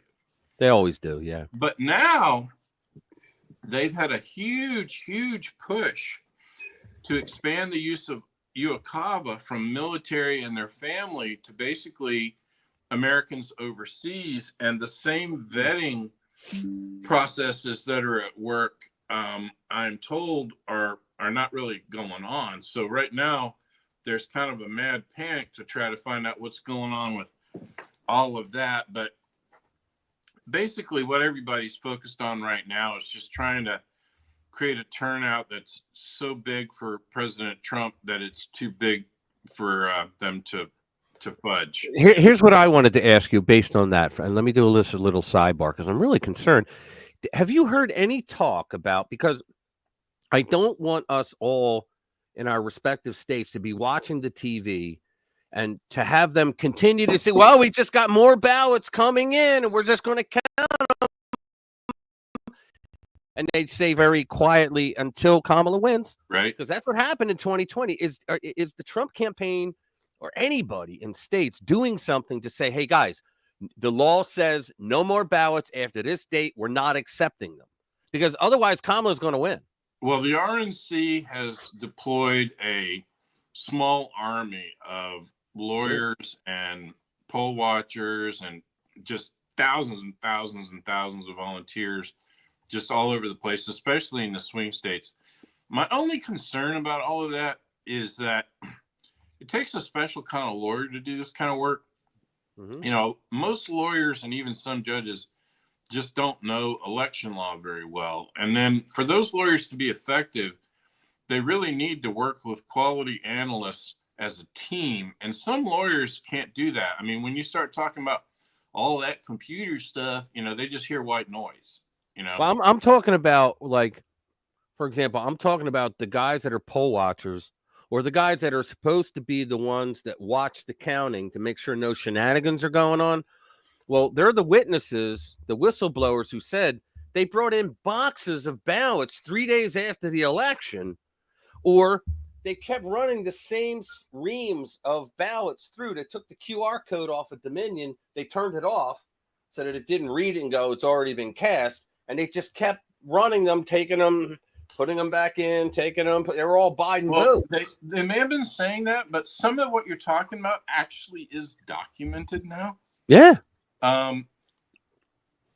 We watched it. There's a couple things they can do. They can scan the same daggum ballot multiple times, or they can go in and digitally copy a ballot over to a different ID or whatever. Yep. And so, yeah, the scary part of this is that tampering. That's the part that really rocks my world. But the good news is, at least here in Georgia, we're going to be able to watch for that kind of stuff. But I worry about the rest of the country. And guys, I want you to think about this, okay? Dominion was in 28 states in 2020. Now, they have different products and all this kind of stuff, so I can't sit here and tell you exactly how many votes we're talking about here. You know, sometimes they're in counties, but not the whole state, blah, blah, blah. But in Georgia, they're in the whole state, okay? Right. Now, what's really scary, okay, if you took a thumb drive, or say 2 thumb drives, okay, so on one thumb drive, you load a script that alters the machine. On the other thumb drive, you load a script that removes all trace. So these machines, they go through what's called logic and accuracy testing, or LNA testing. Sure. If somebody comes along after that, sticks a thumb drive in there, and in 30 seconds walks away with a machine that's altered, and then they come back after the election, they put the other thumb drive in, and it removes all trace, that's a scary thought. Yeah. Now, that means that the only thing that people can really rely on is the physical security of the machines, which, do any of us trust that? Nope. Question. You were talking about the lawyers, and what about the fact that any conservative lawyers, or any lawyers supporting any, Trump especially, but any conservative cause are now basically being threatened with sanctions and disbarment? Well, that's the other problem. You're absolutely correct, because what happens is, you know, it's hard to find an election attorney, for starters, because there's just not that many of them. Then you take that group and you get a smaller subset that are good at it and really willing to risk the kind of backlash you were just talking about that they get from the rest of the legal community. And if they're too effective, those guys start coming after their law licenses. Yep. And I don't understand, how are they able to do that? A lawyer is, up until 5 minutes ago, is supposed to give the most vigorous defense of their client, no matter what. And yet they pulled Rudy Giuliani's law license. They come after all kind of people's law licenses. But how can they do that when they did nothing wrong? It's just straight up lawfare, man. I mean, lawfare is no fun. I've been there, done that. You know that. He went through 3 years, guys. Stacey Abrams, who could eat corn on the cob through a picket fence, her Fair Fight group sued him and lied in the lawsuit. You left out Mark Elias. Yeah, well, Mark Elias, I was gonna talk about that. Well, he's already bragging, right? I saw him on Twitter twice now. He's bragging about how his legal team is doing the same thing they did in 2020. They're going into states and suing election law. I don't understand how a judge who has no role in it, according to Article 1, Section 4, that says the legislature handles election laws, how they're able to change election law. I don't get that. A federal judge can't change election law, yet they are. Well, I used to call Elias the Brigadier General of Democrat lawfare. Yeah. But yeah. now I view him as the arms dealer because he brags about all these cases that they're filing. But the reality is, I mean, you know, unless he's volunteering, he's getting paid whether he wins or loses. Yep. You know, I don't know what that looks like. I've heard that they take a lot of very young lawyers and put them to work basically like interns, and they work for free and all this kind of stuff. But I gotta believe he's making some money. You know, well, he has to be. He wouldn't do it for nothing. Yeah, I mean, you got the George Soroses out there that are probably paying him. You know, you got the Ford Foundation, the Tides Foundation, the Joyce Foundation. We're talking billions of dollars. Sure, somebody's paying him. But some of this is just straight up lawfare, and some of these are activist judges. Like, you know, we've been fighting that here. We've got McBurney and Cox and Fulton that have thrown out rules that just basic common sense rules that the state election board has done. Let me just walk y'all through what we're really trying to do here. Okay. Yeah, that's what I want to hear. So when you go to vote, okay, the number of voters should match the number of ballots. Right. And the number of ballots should match the number the tabulator counts. And the number the tabulator counts should match the number of cast vote records, ballot images, and log files. It's not rocket science. All these numbers should freaking balance. And that's all we're trying to do is basically put things in place that are neither Democrat nor Republican, just simple, straightforward, common sense accounting practices so that all the numbers jive.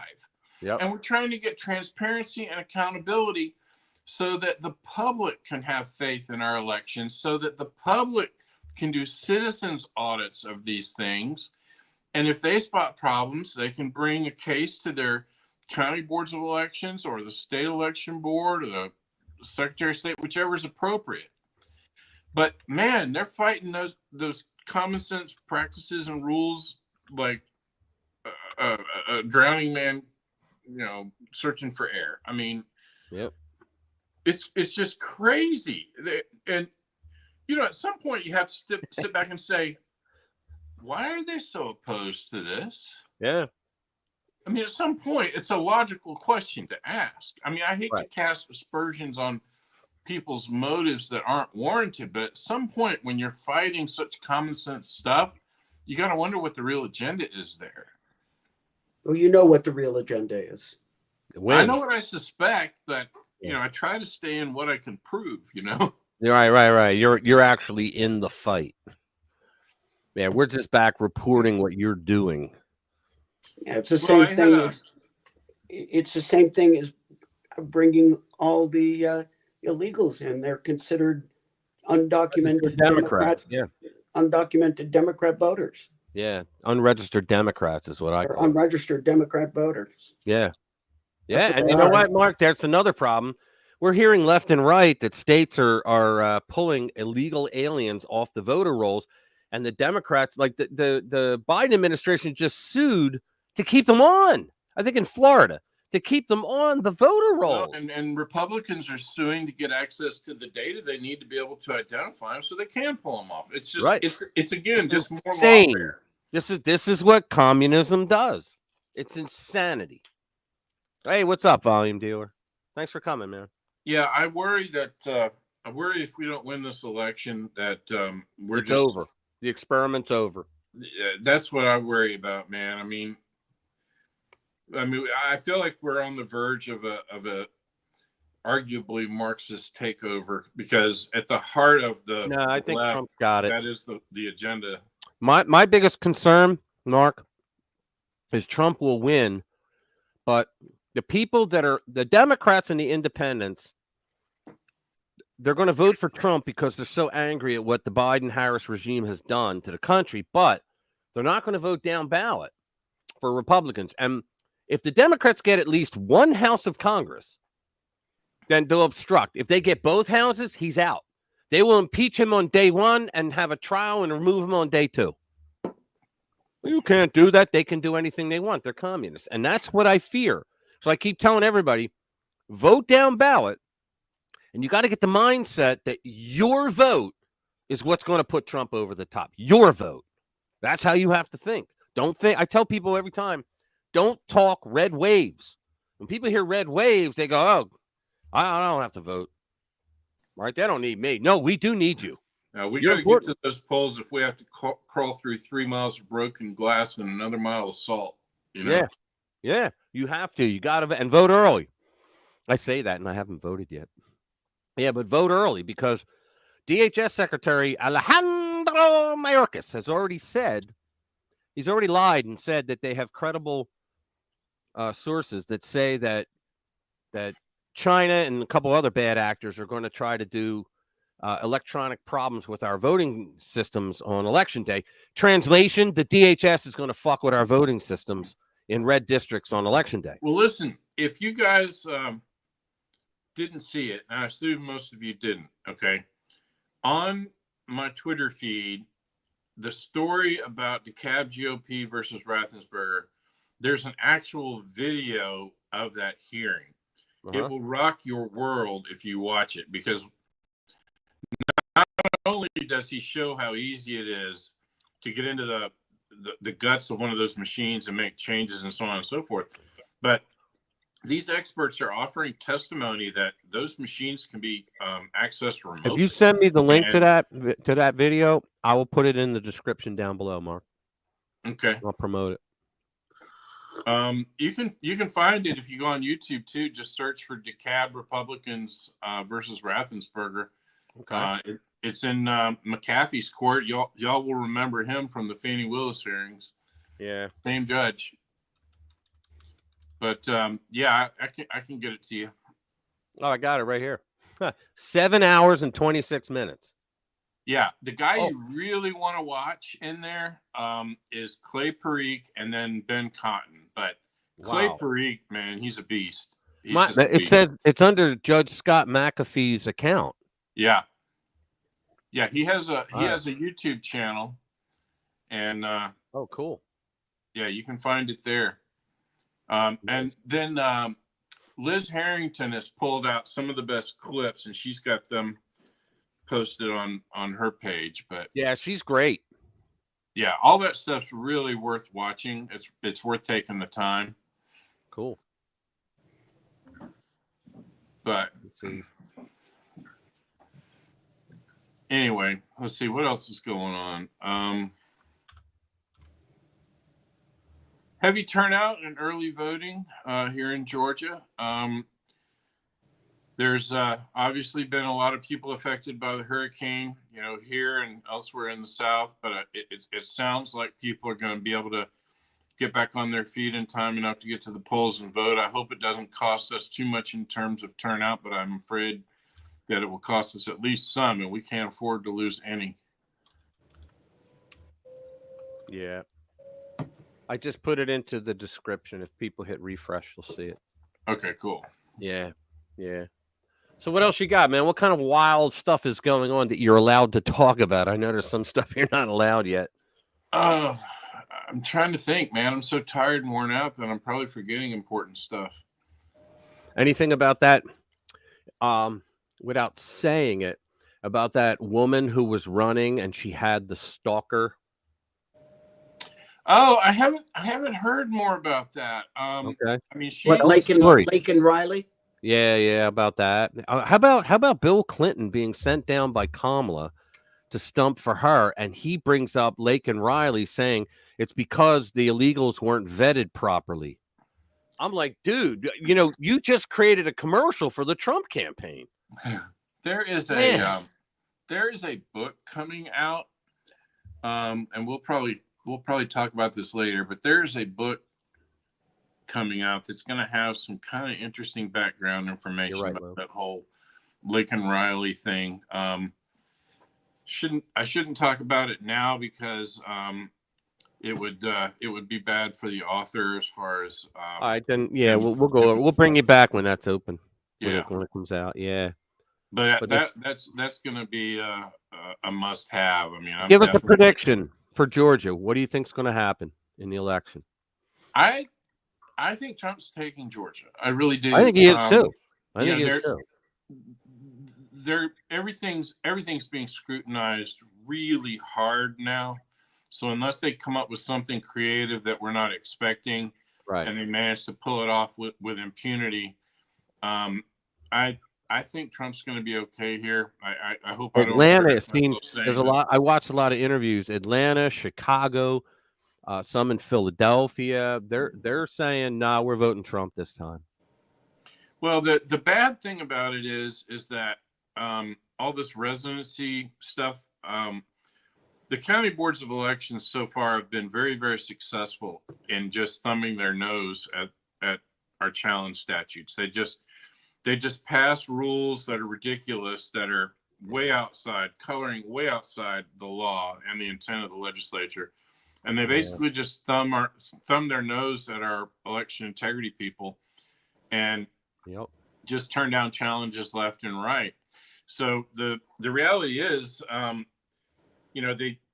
they believe that they're accomplishing something there. And in the context specifically of the presidential race, they may be, because these same issues existed after the 2020 election, and Trump was never able to get them into a hearing before Congress certified the election. However, one of these days, what's going to happen, and maybe even this cycle, what's going to happen is there's going to be like a congressional race, because, you can't go without a president. You can't do that. But you can go without a member of Congress for a little while. You can go without a member of the legislature for a little while, so on and so forth.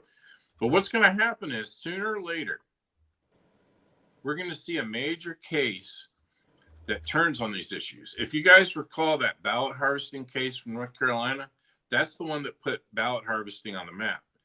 So if we can get a hold of a case like that, where we walk in and we litigate these issues over the unqualified voters and we win it, then that could do the same for that issue that ballot harvesting did, that North Carolina case did for ballot harvesting. Well, you heard about Ralph Reed and the I call it the evangelical Catholic ballot harvesting he's doing. Yeah, I did. Yeah, guys, it's like between 25 and 28% of the voting electorate and the voting people. But the point is that there are a lot of evangelicals and a lot of Catholics, devout Catholics, not the Marxist ones, who just don't vote.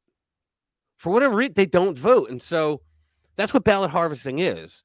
When you get lazy people on their side that don't vote, so they go, okay, so here, sign this here that says you gave me permission to get it for you, and just sign here and you voted. I'll take it in for you. I don't mind.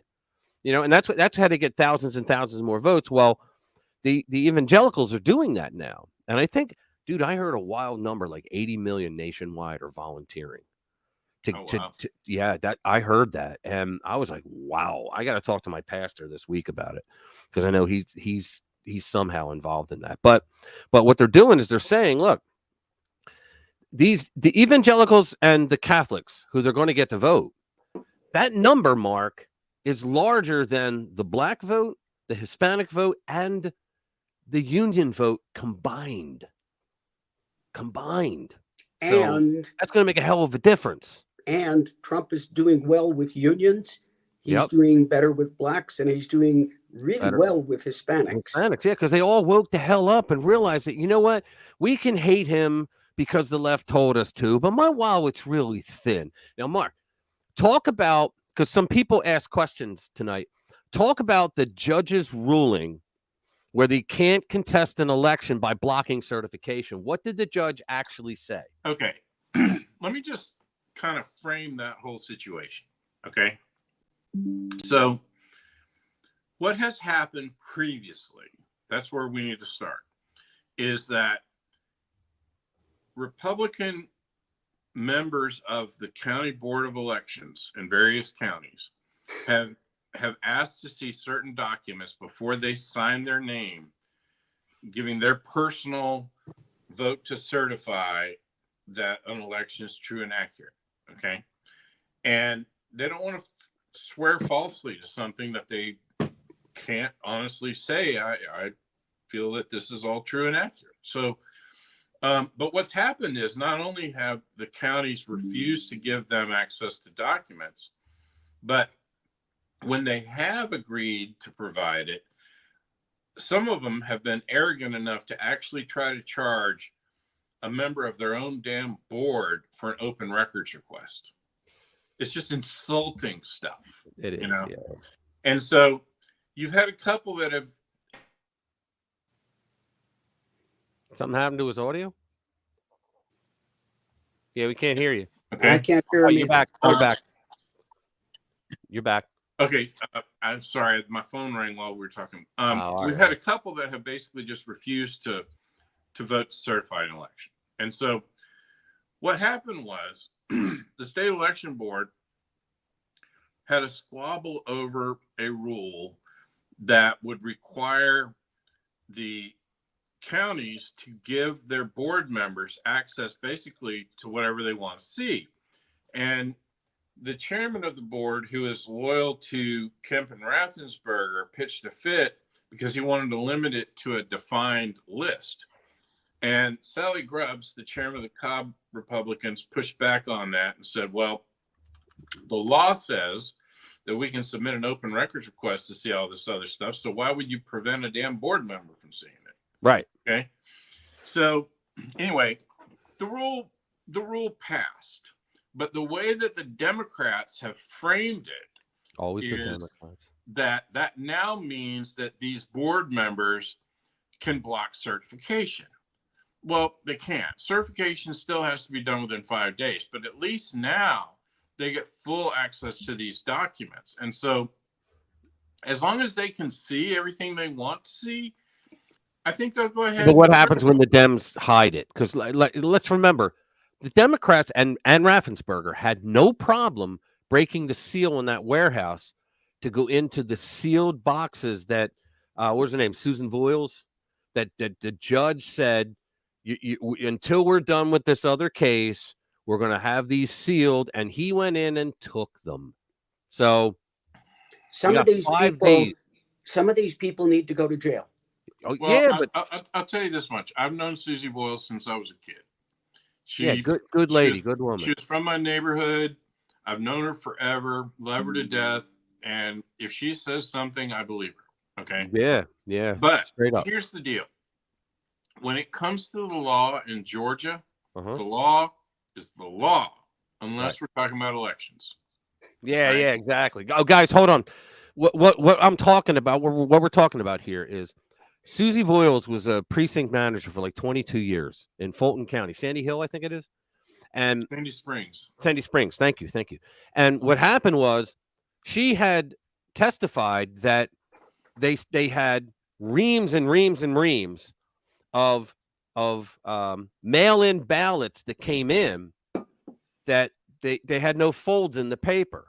How do you get an 8.5 by 11 sheet into an envelope without folding the paper? And what happened was, I think it was Raffensperger's people got your GBI or whatever to they were drilling her inside of a room, an interrogation room, saying, you got to change your story because you didn't see that. And she just held fast the whole time and said, no, I'm not changing anything. I'm not crazy. I know what I saw. Here's the deal with that. There are certain circumstances where an absentee ballot could enter the system without being folded, but right, not 30,000. Yeah, in the quantities that she was talking about, that's right, a not hard 30,000 thing to buy. Right. Okay. Exactly. For example, one of the issues right now is that one of these analysts found ballots that had apparently been stacked up and filled out with a Sharpie. And the Sharpie bled through to each ballot underneath it as that was happening. Yes. And so you can see a ghost image on these ballots, and right. it's patently obvious. But I spoke to a registrar today in that county, and according to them, there were ballots that were like Uocava or had been spoiled and had to be recreated, things like that. So there are situations where there's some logical explanations for a little bit of this, but when you're talking about the kind of quantities that Susie's talking about, yeah, I'm skeptical. And she's not going to bullshit. No, she's not. No, she's a straight up. Yeah, I've seen a lot of things that she was involved in, and she was always a straight up person. Yeah, I've known her decades, and no, I've never known her to bullshit or lie. Right. She's very serious when it comes to this. Takes her job seriously. But it was like, think about this: the government threatened her to change her testimony and say that she didn't see what she saw. That's just unbelievable. And that was a Republican. Well, while we're on the subject of threats, okay, going back to these counties who are alleged to have tampered with with things to make their recount numbers work. Right. The theory that some of these analysts have is not so much that they were motivated by trying to change votes from Trump to Biden or whatever, because I mean, some of these counties where it happened, the vote was just lopsided in one direction or another. I mean, it's not like these were counties that were very, very close and somebody was trying to tip the scales. The theory that these analysts have about what was motivating some of those actions is that they were being pressured by the Secretary of State's office to make their numbers work. And the thing about it is, each and every one of these situations where an election record was tampered with, each individual one of those is a felony. Right. Oh, yeah. So, I mean, you're talking about some serious stuff here. And to overlook them all is just, it's unfathomable. Well, here's what blows my mind, just absolutely blows my mind. In a sane world, the kind of world that we all grew up in. Yep. Well, at least it was more sane. Okay. Right. But in a sane world, the feds should be in Georgia, camped out, going through everything from top to bottom, left to right. Just east and west. I mean, they should be down here in Georgia, just going through it with a fine-tooth comb. Yeah. But everything's so damn politicized now. We're not going to see that. I know. Most of the time, the feds will just leave stuff to the Secretary of State to deal with. Right. And he's a rat. And it seems to me, if I remember, and you would know this better than I believe the video was out of Georgia, and it was, I guess the counting had stopped and they let the poll watchers go, and you're seeing things like there was a table that was sitting in the corner all day, and then somebody goes and pulls it over, takes a cover off it, and it's got literally boxes of ballots that they start feeding in. Yeah. There's an interesting lawsuit over that. If you go back to the Senate Oversight Committee hearings that I testified at, when that video was played, it was narrated by a woman named Jackie Pick, I think her name was. And she's an attorney, not a practicing attorney, but an attorney. And she got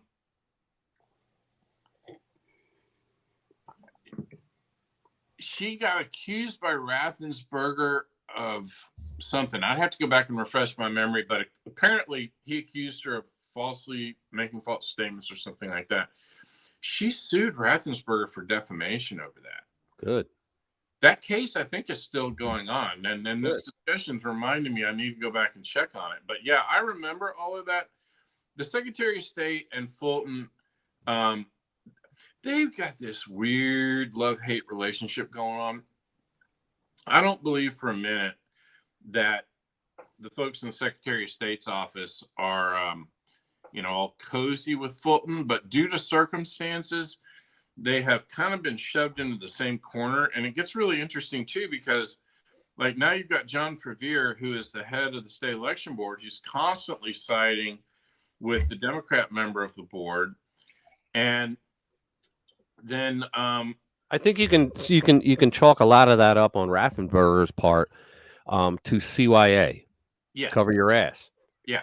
I mean, they like that consent decree that he did during 2020 with Stacey Abrams. He wanted to cover his ass because I'll bet he thought that if people started uncovering that, there may be other things that his office did that he doesn't want anybody to know. So what did he do? He edited the phone call and leaked to the press without exculpatory information his phone call with Trump, just to get everybody on his side. Speaking but of that's that why, phone call. But that's why everybody is doubling down, right? Because everybody has put themselves in the same boat. That's why they sued. That's why Fair Fight sued Mark to get ahead of the game. Yeah, because if him up. If Trump gets elected, and I mean they say it right. I mean Joy Reid says, "Oh, he's going to come after people that you know tried to." He's going to use the military to go after American citizens. Kamala said it. We played the video earlier. Yeah, he's going to go after people that use the lawfare and who basically there's going to be a lot of people in trouble if he takes it down deep. Which is why they'll stop at nothing. Go ahead, Mark.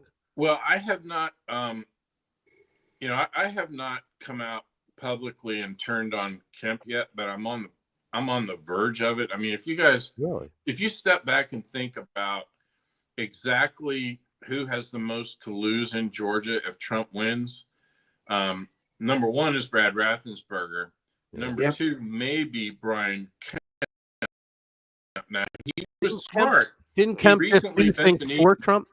I'm sorry. Didn't Trump and Kemp get together, and Kemp has done things for the election for better integrity? Kemp recently, Kemp bent the knee and kissed the ring, but I think he did that more for pragmatic reasons than anything else. Okay. Because his appointee to the state election board is not only opposing election integrity measures that the other board members want, he came out recently and just went on the attack against his fellow board members. And I'm telling you, I've about had it with him. I have tried to refrain from coming out and just coming at him publicly because I've got cases before the board. I've got a resolution before the board as we speak. I'm frequently at board meetings and involved in the politics that surround the board. And I know people on the board and all of this. So, I've tried not to make an enemy out of that guy, but man, when he starts publicly coming out, taking on good people who are trying to do good things, right? It's hard. It's hard to stay silent. I'm having a tough time with that. So I'm gonna say this, okay? Watch what happens when he leaves the board. Watch where he goes. Watch what he gets appointed to.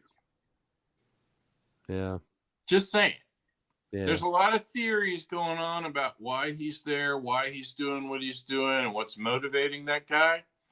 But it's not election integrity. No, not at all. Not at all. I heard is he running for governor, Raffensperger? Well, here's where that gets interesting. I did an article on that on X recently called "Where's Raffensperger Going?" And here's the deal on that. First of all, the first thing you know, Secretary of State's office has no term limits in Georgia, so he could try to sit there and stay there. However, as I've told you guys before on other calls, my brothers and I have known Gabe Sterling forever. My little brother Cale went through school with him, and from what I hear, classmates are now getting letters from Gabe. So basically, he's giving off appearances that he's running. Well, he's not going to run against Brad. Nobody sees that happening, which means Brad must be vacating. Well, if Brad is vacating, then it's likely to either run for governor or U.S. Senate. We don't know which. But my question is the guy even going to run as a Republican? Exactly. He had the Democrats help him all along. Well, I mean, you've got the crossover voting that helped him before, but right. Here's my thing. Okay, let's just say he winds up in a three-way race for governor. Okay. Meanwhile, the Democrats want to elect a governor, and they're in a 3-way race or a 5-way race or what have you. Okay. We don't know if we're going to get a huge crossover into the Republican primary that would help Raffensperger again. But I don't really care one way or another, because I mean, I do care, but my main agenda in dealing with that, we need to close our primaries. I mean, we're an open primary state, and that's what allows that nonsense. And the open primary state was created, back in the day to allow Southern Democrats to vote in the Republican presidential preference primary without having to actually join the Republican Party. Right. It was a brilliant strategy on the part of the Democrats because it kept them in power here for decades longer than they otherwise would have been. Right, because they vote for the weaker candidate. Well, when you cross over. They didn't necessarily vote for the weaker candidate. I mean, they may have in some instances, but they were voting conservative values that they held, and they were doing it without joining the Republican Party. But then on the state and local level, they would switch back over and start voting Democrat again. And there's still some of that in the South to this day. There's still some of that going on. But by and large now, most of the realignment took place. Now, the Democrats like to claim that the realignment happened, in 1964 or either the early 70s with Richard Nixon. But if you look at it objectively, much of the South, the Republican Party didn't take over the government of those states for decades after that civil rights era. The realignment, there was a realignment, but it wasn't motivated primarily by race, and it took a hell of a lot longer than the narrative says it was. Exactly. So, yeah, it's bullshit when they say the Southern strategy. But in a nutshell, this is how I define or explain the Southern strategy. Richard Nixon was asking white Southern Democrats, why do you keep voting for people who create racist laws? Right. Well, and from my perspective, born and raised here in Georgia, most of the folks that started voting Republican, they weren't motivated by race. They were just sick of the good old boy network. Yep. They were just sick and tired and sick and tired of the racism of the Southern Democrats. The Dixiecrats. Yeah, they hated it. And in fact, they say that Carol Swain did several videos on PragerU for this. And she points out that the South started getting less racist the more Republican it became. That's fact. In one of those videos, she even does a breakdown of the makeup of legislatures and congressional delegations in the South and how they changed over time and all this. I mean, look at Georgia. The Republican Party took over Georgia and gained a trifecta like the Democrats used to have in 2004. That's exactly 4 decades after the Civil Rights Act. Right. So, as she says, things may be slow in the South, but not that slow. Right. Anyway. Yeah. Well, listen, my wife is getting back in town, and she should be here any minute now. And I need to clean up the kitchen before I get fussed at. So. All right. Well, do me a favor. Give your subs. Go ahead, Dre.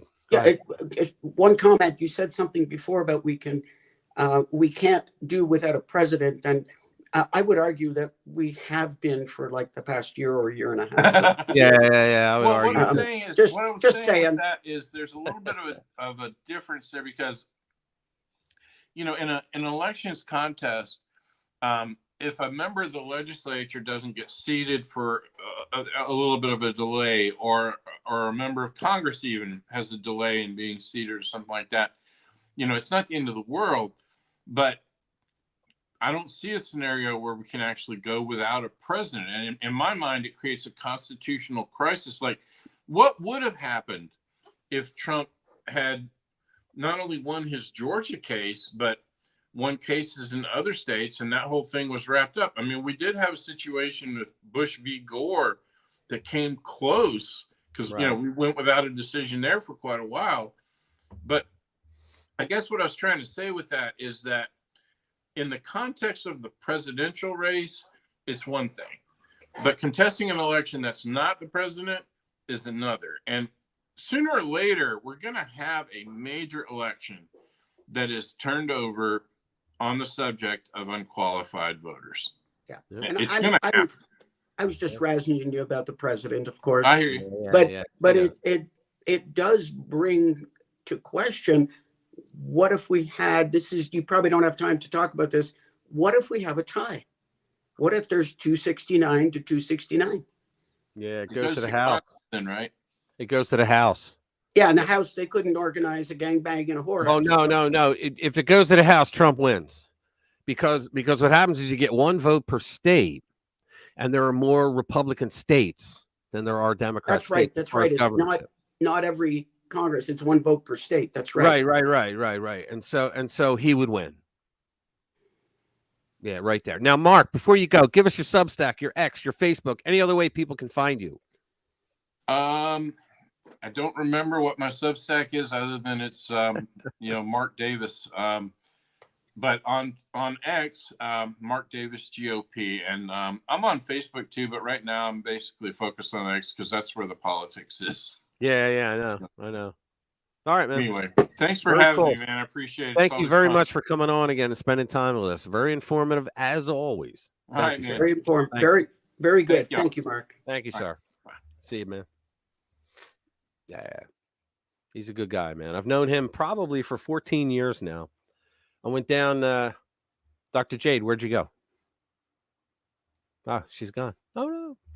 Yeah, I went down to visit him. And, we had dinner down in the subway. Y'all ever been in Atlanta? They have the trains that run down there, and they're very clean. And they have restaurants in the subway. There she is. Yeah, they have restaurants in the subway. I got to get rid of your other guy. I was going to say, okay. There you go. Yeah. My phone rang. Oh, is that what happens? Yeah. And it came up as scam likely. Although I really want to know why Mr. and Mrs. Likely put that up when we lost you. Bobbity put that up when we lost you. Oh yeah. No. I want to know why Mr. and Mrs. Likely thought it would be a good idea to name their little boy Scam. I don't know. And he tries to call me all the time. Likely Scam. Yeah. Well, thank you, Bobbity. Yeah. I get potential spam. I don't know. That might be. I don't know. That might be Greek or something. I don't know. Yeah, I get scam likely. Yeah. So what other good? Yeah, no, that was interesting. Yeah. The part that I'm going to remember is that he's still optimistic. Trump is going to. He thinks he's going to take Georgia. Yeah. Trump is going to swing for Georgia. Georgia is going to swing to Trump. I can't talk. I'll tell you what. I think I'm being honest here. I think the black vote, just that 18 to 20, I guess 4%, is making a hell of a difference. And shame on the Democrats for taking them for granted. And a lot of black Democrats are learning. See, how do I put this delicately? When have you ever been delicate? Thank you. A lot of Democrat voters felt that they had to vote Democrat because they believed all the lies and the negativity they threw on their Republican counterparts. And they always said for years, we're going to do this for you and we're going to do that for you. They want to take that shit away from you. And all of a sudden Trump comes along and all the things that the Democrats said they were going to do for 30, 40, 50, 60 years, their grandfather says, yeah, he said they were going to do that when I was a kid, right? Trump does them all, right? And made it look easy. That makes them look stupid and incompetent, doesn't it? And then, who was it? It was Ice-T. Yep. Back, I don't remember what year, but he was putting some stuff together, and he was trying to promote black-owned businesses and such. Right. And he said he called the Trump campaign, and they said, "By God, man, come on down." Yeah, we'll talk to you now. They called the DNC, and they said, "We don't need you. Go away." Well, the DNC actually said to them, because I remember listening to him say this. He said, "Yeah, they told me." He said, "I called the Biden campaign." He said, and they said, "Yeah, we want to talk to you, but wait until after the election." Oh, that's right. And then the Trump people said, yeah, we want to talk to you. How's tomorrow? Yeah. So he worked with Trump, and then he caught so much shit for working with Trump, and he came out and told the story, and he goes, look, hey, what's up, Colin? Hey, Colin Bailey, haven't seen you in a while, man. Thanks for coming. You missed Mark. Mark just took off. Yeah, and he said, look, I just want to help black people. He said, I didn't care which one or both I could work with. He goes, but I was going with the one that reached out to me, reached back. And he goes, and it was the Trump campaign that reached back and said, we'd like to talk to you right now. Yeah. So nobody, and the Democrats failed to mention things like Trump's platinum plan for black business. Yep. Yeah. I mean, unemployment at the lowest. Now I understand why unemployment under Biden is even better than under Trump, which technically is true. But I would argue that Trump set that up because it was the COVID jobs returning, and the way, and if you notice, they didn't raise the taxes, Trump's tax cuts. They didn't raise them because they knew that would be fatal. They knew it. Okay. Yeah. And so they were making all these jobs coming back from COVID losses based on Trump. Well, I always say that they had all the jobs coming back from COVID. Yeah. And then, I'm not knowledgeable on this, but the people who calculate these workforce things, a lot of people, there's something about like the temporary or second jobs that you're not supposed to count them. And a lot of people, because of the economy, ended up getting a side gig. Right. I remember AOC, like a dumbass, said when she was elected in, I think, 2018, and she was trying to bust Trump on his economic policies. And she said, the reason why unemployment is so low is because people are hurting so bad under Trump that they have to take more than one job. And I'm sitting there going, oh, Jesus Christ, this woman has an economics degree from Boston U. You've said it before. She should get her money back. Yeah. And doesn't understand that number is not by the number of jobs people work. It's by the number of people who are working, not the number of jobs that they have. Unemployment is based on the person working, not the number of jobs that they have. It's just unbelievable. When they come out with job creation statistics, that's where it gets, where they, the job creation, that's where they took all the jobs that came back that were lost in COVID, which is not legit. And then they were counting all these part-time jobs that people were getting, so they didn't have to take credit card debt out to buy milk. Yeah. Let me see what other stories I can do. If we got some that we didn't go over yet.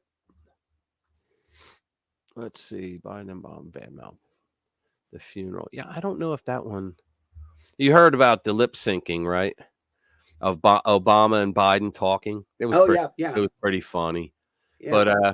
But they're saying, like, I don't think they have. That's kind of nothing. They're basically saying, Biden's saying, I'm stronger than she is. Yeah, but there was there was I got a link yesterday. I should look it up. Of they faked it. They did AI of what they were actually of what they were saying, but it wasn't what they were. It was pretty funny. Yeah, well, they got a professional. The New York Post got. Well, they got the lip sync lip reader, but this was like AI. Let me see if I can find it. Hang on. I could probably find it. It was funny. I liked it a lot. AI, you could make them say a lot of different things. Oh yeah, and it was hilarious. Hang on. But yeah, they're basically what it ended up is they have no confidence in Kamala. Oh, I know. Let me see. Is this it? Yeah, this is it. Oh man, you got to see this, guys. This is great. Let me share this tab instead. Here we go. So is Kamala doing okay? Nope. She's down, Joe. I think they found out that she's retarded. Now we're basically fucked. Trump is killing us at the polls. So yes, we're going to lose Joe. Damn it. Wait. What if I come back to run again? As candidate? Yeah. Well, let Let me put it this way, Joe. The only person in this world who is even more retarded than Kamala Harris is basically you. So no, Joe, on, man. you're Just not going give it back another yet. shot. Let's let it all play out. Okay, we'll talk later, Joe. Okay. Women looking fine up in here. They put Clinton in there. Women looking fine up in here. I love that, man. That was good. Yeah, that was great, man, when they did that. Hey, Colonel Rangus, how you doing? Thank you for coming. I'm a bit late. Life BS. Yeah, there you go, brother. Yeah. Colin, you want to come in? Or Colin? So I keep calling him Colin. Colin, you want to come in? He's real good on the economic shit. Anybody who wants to see Mark, if you are coming in late and you want to see Mark, you actually should go back and look at the rebroadcast once we're done. Yeah, because he gave us some really cool stuff, some really interesting stuff. Pretty good, man. Pretty good. It's good to see you too. Let me go back. Wow, we already did that. Yeah, but you know, the powers that be don't have much confidence in Kamala, apparently.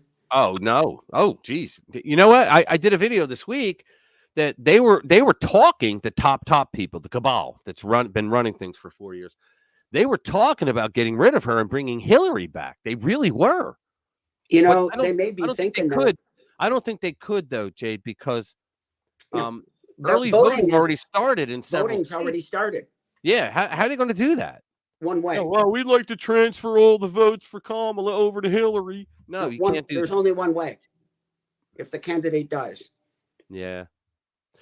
And this is the thing is, and Hillary could take care of that. You know, I wouldn't trust Hillary. Oh, I wouldn't trust her as far as I could throw her fat ass. But yeah, but I love that at the end, Bill. Yeah, Bill really screwed Kamala with his visit. Oh man, with his visit down to Georgia. You know, they got Lincoln Riley, and she was murdered, and that's because of the illegals that came in. And if they'd Shazam, if they'd have just, vetted them properly, look at that chick over there. She got a nice ass. Or anyway, so I mean, that was Bill basically screwing Kamala over. Yeah, and they thought he was going to go down and support her. Yeah. Oh, but that I think that's why people started kind of the rumors about Hillary, because they thought, well, maybe he's setting Hillary up here. Yeah. Here you go. Here's one. Let's see. Share this tab instead. Right? It's from American Greatness, which is a great website, by the way. Automakers are putting their EV programs on hold until after the 2024 election. Now, that headline alone, what does that tell you? They don't want to go with EVs. They want to see who's going to win the election to see what they've got to do that they don't want to do. Right. Exactly. Because they're going to have to go EV and it's going to hurt them. It's going to hurt them. All right. And there's no need. There's no need. Proof positive that EVs are not a consumer market driven product, but the result of collusion between automakers and I'm going to say the Democratic Party. Softer than expected demand is the claim made by Ford to justify its cancellation plans for producing a large electric SUV. The company also expects to take $1.9 billion hit in related special charges and write-downs for its previous EV investments. Anyone vaguely familiar with the driving habits of most Americans would not find this soft demand unexpected at all. The only thing that is remotely unexpected is the sheer degree of incompetence being demonstrated by automakers in their pursuit of cashing in on government EV mandates. And guess where a lot of that money came from, guys? It came from Medicare, because in the Inflation Reduction Act, they literally have in there that what does this have to do with inflation? They literally have in there that they were going to take billions of dollars. They say over 10 years, they were going to take billions of dollars from Medicare and give it to EV guys. And they did. Now, let me say this. You're a corporate CEO and you have a program that people are paying into and they're doing their business. And then you create this whole other business and you go, you know what? I'm going to take money from these guys and give it to people that are going to make out from this, but didn't pay anything. Your hands will be behind your back doing a perp walk for fraud. So how the hell does Joe Biden and Kamala Harris get away with it? Right? The only thing that is remotely unacceptable, the sheer, I read that. They forgot one simple fact. The market was not ready to support the government mandated move to EVs. That's the only way they would get them is by mandating. Both Ford and GM are delaying massive investments in electric vehicles yet again, now that trends in the campaigns of Donald Trump and Kamala Harris are becoming more clearly drawn. Trump's going to win. If Harris wins in November, she will move forward. Consumers be damned. Yeah, that's the thing. Democrats years ago stopped listening to their constituents. They stopped decades ago listening to the American people in general, but they don't listen to their constituents anymore. If Trump wins with his all-in approach toward our transportation future, EVs are likely to have most, if not all, purchase incentives and backdoor mandates removed. Ford's new EV pickup trucks were supposed to begin manufacturing in 2025, but a few months ago, Ford announced that development and production were to be delayed until 2026. The production start has now been delayed again, this time till 2027. What's happening here? Simply put, Ford is waiting to see, like you said, Jay, Ford is waiting to see which candidate wins the election and is sworn in as president. See, that's important, is sworn in. The Democrats have said they will not allow certification. These are the same motherfuckers that said that January 6th was an insurrection because they tried to stop the certification process. And yet we have the same assholes that are elected to Congress who are saying we're never going to allow certification if he wins. And they're going to try to use that ridiculous 14th Amendment about insurrection, even though he was never charged with insurrection. But Rich, it's different when we do it. Yeah, that's exactly correct. It's different when we do I forgot about that damn rule.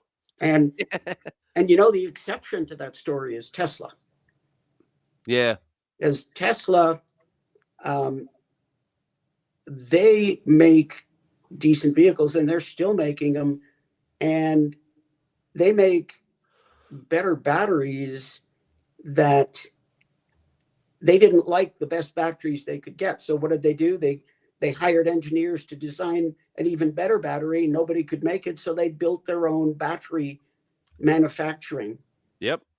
So Tesla's the exception, and the way they're engineered, Teslas don't mind the cold weather. Teslas will get going, doesn't matter. Yeah, I just invited Colin in because he's really good at this stuff, to explain this stuff to a moron like me that doesn't understand it. If he wants to come in, you can come in. Please do. But you know what? You know what is potentially a good market though is the hybrids. Yeah. Yeah, Americans don't mind it as long as, because with the fossil fuel part of it, you have an engine that actually has some oomph to it. Yeah, and I mean, one of the big things is that Tesla's beating this because Teslas go 300, 400, 600 miles depending on which ones. Yeah, depending on which one you buy. But when you get some of these GM products or Ford products that have legs on them of 150 miles, yeah, that is relegated to a grocery getter. Exactly. Yeah. Bottom line. So going around town. That's great, but if you live in a city, you probably don't have your own garage, right, that you can put in a charging station. And if you live outside the city, you need to potentially drive more than you can with most of these vehicles. Exactly. Tesla being the exception. Right. Hey, Colin, what's up, buddy? Hey, man, not too much. How are y'all tonight? All right. You're pretty dark. Are you outside? Yeah, well, I was driving down the road. I had to go buy some stuff, and I hadn't made it out of the car and into the house yet. Yeah, I think Frida's here, but Leanne isn't here. I haven't seen Leanne. I think she may be on vacation or something. Or maybe one of her daughters is getting married. I forget. But yeah, because I reached out to her today, and I didn't hear from her. Okay. Yeah, I've been tied up on Fridays for the last month or so, and I haven't been able to swing in and all out. And I missed Mark tonight. I wanted to see that. Huh? I missed Mark tonight, and I wanted to hear what he had to say. Well, you could just go to the channel and go under the live tab, and you can watch it there. He comes in an hour and 10 or 15 minutes after it starts. Okay, I'll turn it on in a little while. Yeah, you'll get it all. You'll get it all, man. Hey, did you see? You were saying something earlier about. He was saying that he believes Trump will win Georgia. Yeah. Well, didn't some judge or something freeze everything that was going on in Georgia about who's going to count what or something this week?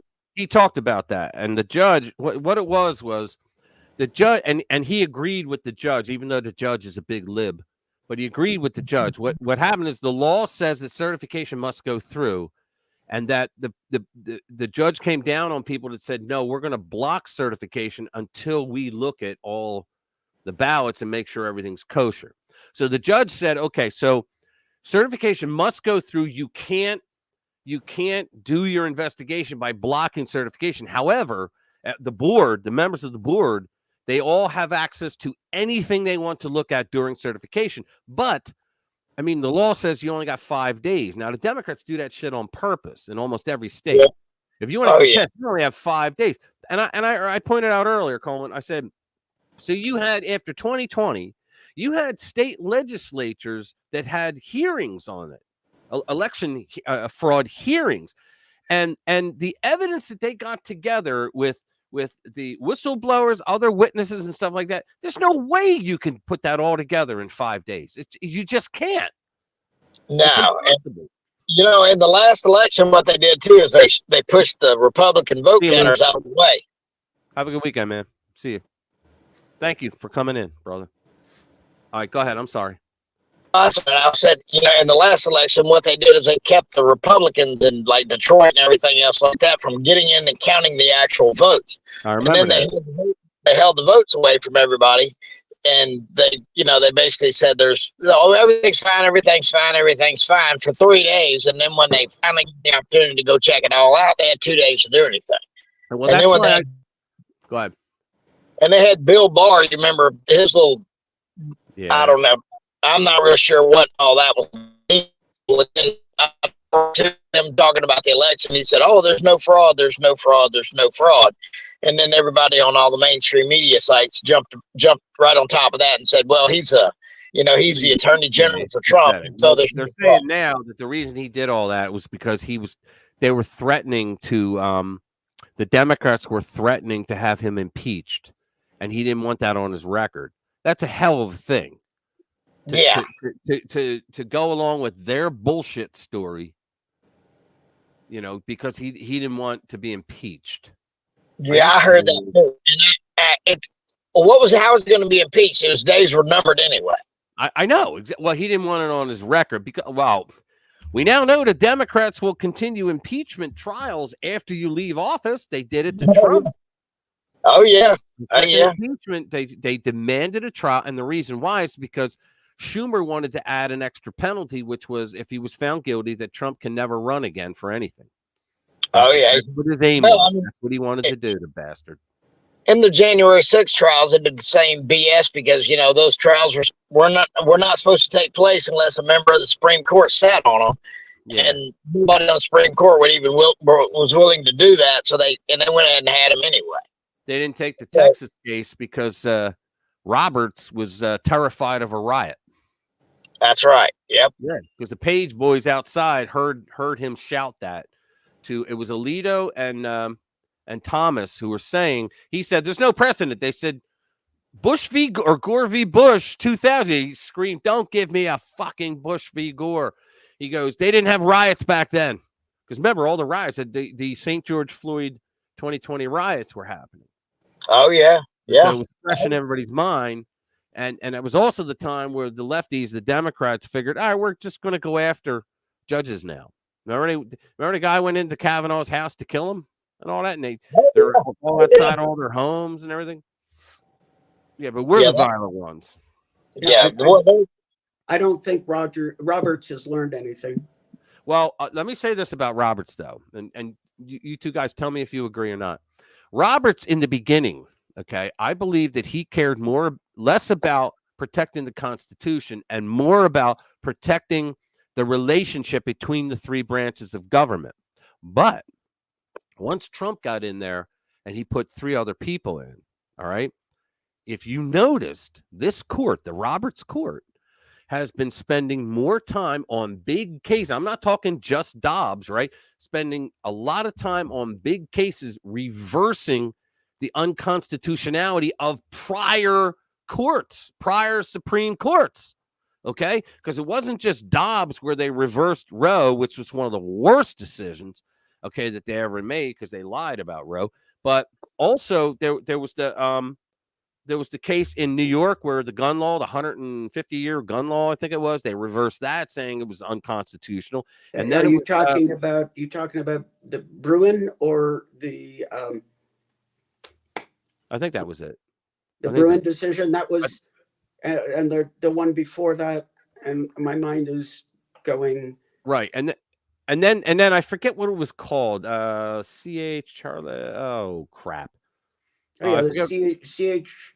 I forget. Yeah. No, the other one I'm talking about. It's NYSERPA versus Bruin. No. I'm sorry. I moved on. I was on because I said, yeah, it was Bruin. But the other one I'm talking about, they overruled, was where the bureaucracy can create their own rules and regulations without going through Congress. Yeah, that was the. I forget the name of it. I'm terrible with names. Yeah, that was the not supremacy clause. Why can't I think? No, it's true. Oh damn.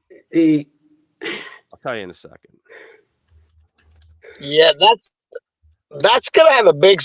I don't know how big it is, but that's gonna have quite an influence on all the when Trump starts switching everything up. Because I got a feeling Chevron deference. I'm sorry, Colin. I just burst. It was the Chevron. Yeah, CH. I knew it was CH. It was the Chevron case. Thank you, Jade. Yeah, sorry, yeah. So, and that, yeah, you know what? You're right. Yeah, you're right, Colin. Because what that? See, that's how the Democrats stayed in power. Sure. I mean, I used to love it. It was I think it was Mike Lee or Ted Cruz, maybe both, where you walk into their office and there's two stacks of papers. And on the one stack, it's all the way up to the ceiling. The next stack is very low. And if someone says, what's that? He says, oh, the one, he goes, on the small one, he goes, that's the bills that Congress has passed this year. Well, what's the other one? Oh, that's all the rules and regulations that the executive branch have passed this year. And they don't have a right to do that. They just don't. And the reason why the Chevron case allowed them to do it, because they said, well, you know what? There's a lot of things that have to be done, and they can't wait for Congress to get their shit together. Well, too bad. Too bad. It's called a constitutional republic. You got to live by that shit. Well, the biggest thing is if Congress is going to pass a law, say they're going to pass an oil drilling law, and they're going to say, okay, you can go into the northern slopes of Alaska and you can, we're going to drill whatever. We're going to allow that to be opened up. The problem of it is, and it's been going on forever, you'll get the EPA show up and they'll say, well, no, they passed that. However, we're going to implement this particular law. You're going to have to do this. You're going to have to do that. You can't can't drill after 6 o'clock at night or what? Some stupid. They do it at the gas stations right now. It's like every 20 years or 10 years. I forget. They said you have to remove you have to get your tanks inspected.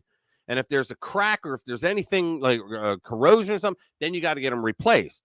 And that, how much money that costs the gas station to do? And gas stations don't make a shitload of money. Okay. Their margin is actually lower than bottled water. But then the EPA says, oh, and guess what? We're not going to pay for the testing. You have to. Oh yeah. I used to build gas stations. Yeah. I'm an environmental geologist. We used to have to clean them up after they were, when mom and pop years ago owned the stations that had the oil changes, the tire changes, and they put brakes on your car. Yeah. The reason that went away was that in 1985 there were the EPA implemented the rules, a national rule. It started in Broward and Dade County, Florida, where the tanks, underground storage tanks, were steel, and since they'd been sitting in the water, they started to rot. Yeah. And then they leaked in the water table. And then what happened is they passed a law that all the tanks had to come out. There was a 10-year window. They had to come out between 85 and 95. And we had to yank the tanks out and reinstall fiberglass tanks with fiberglass lines. And the tanks had to be double walled, as did the lines. Okay. And then we had to pull all the underground, the contaminated dirt out. My job was to go in and assess the area, calculate the groundwater flow, calculate the depth of the pollution and the direction of the ground, which way it was going. And then we'd install a system to suck the water up and run it through an air stripping tower to clean the volatiles and everything out of it. But what happened was that here, this is the crazy. Y'all gonna love this. This is the craziest shit in the world. This is how like bringing Colin on. He knows this shit. This is what happened. Do you remember years ago when you wanted to get you guys are all old enough to know. Remember when you went to get your oil changed? You went to see Mom and Pop. Right. Mom and Pop had a station. They changed their oil. They had an oil tank in the back. That's where they dumped the shit out every night. They'd fill up the thing and dump it out at the end of the night. All right. What happened was Mom and Pop, when they passed all these rules, these regulations, these laws, they because there wasn't enough people at the federal, they were federal laws that were passed down to the states, and then the states passed them down to counties. Typical, happens all the time with all kinds of crazy shit. Right. Well, the people at the counties, they didn't know anything about, they didn't know about anything. They didn't know about volatile organics. They didn't know about polynuclear aromatic hydrocarbons. They didn't know shit. Democrats. Let's just say it. Go ahead. Well, what I'm getting at is this. What they did is they immediately started going out to all these sites. They were doing site investigations. They were sending these people out, and they said, okay, you got to put a well in the ground down of your tanks and where your underground oil tank is, and we need to grab a sample. And they would grab a sample, and they'd send it off to a lab, and 3 days later it'd come back hot as shit because these tanks have been leaking for 30, 40 years. So it was all contaminated. Yeah. Well, here's where the scam went down. And this was a scam, too. And I was right all up in the middle. I was making bank. And what happened was they knew Mom and Pop who leased these properties from the big oil companies. They owned the property, but they leased the gas and they leased the oil. You know what I'm saying? They had a agreement with them. That's why they were under the name of Shell or BP or Texaco or Amoco or whatever. Well, they didn't have any money because those little mom and pops operated on the razor thin margin. Right. So what they did is the state said, okay, what we're going to do is we're going to create what's called the Early Detection Incentive Program. And if you go out and you do your own due diligence and you sample your own wells or you detect any type of contamination, then you can apply for reimbursement through the state. And then what we're going to do is the state, we're going to implement a gas tax. And the gas tax will be added to the gallon of gas, maybe a penny, penny and a half, or whatever county or whatever state. In the state of Florida, you figure it up, there's millions of people in there. So there's a boatload of money. And then that money is going to go into this program. And when Mom and Pop goes outside and they start doing their own, they're going to reclaim everything. And they're going to, dig up their own dirt, change out their stations. In other words, what they're going to do is get in bed with Big Oil, and Big Oil is going to come in and revamp their station. Yep. Now, remember what was happening in about 1985, 1986. Everything was Mom and Pop. You remember? Everything was Mom and Pop. Yeah, a lot of them. Here's what they did. They came in, they gave Mom and Pop all this stuff, and about a year and a half into it, Big Oil came in and said, wait a minute, how come we're not getting reimbursed too? That's discrimination. You're discriminating against us because we have deep pockets. So what we're going to do is we're going to make an arrangement with Mom and Pop, and we're going to shut down their station if they can't afford to buy our stuff, and they can't keep it up and they don't have the money to do this. And even if they get incentivized from the state or reimbursed by the state, we're going to go in and buy their property. And exactly what they did, because Mom and Pops owned the property. So what they did is they went in and said, you want to sell it? Of course, Mom and Pop been in business for 30 years. They wanted out.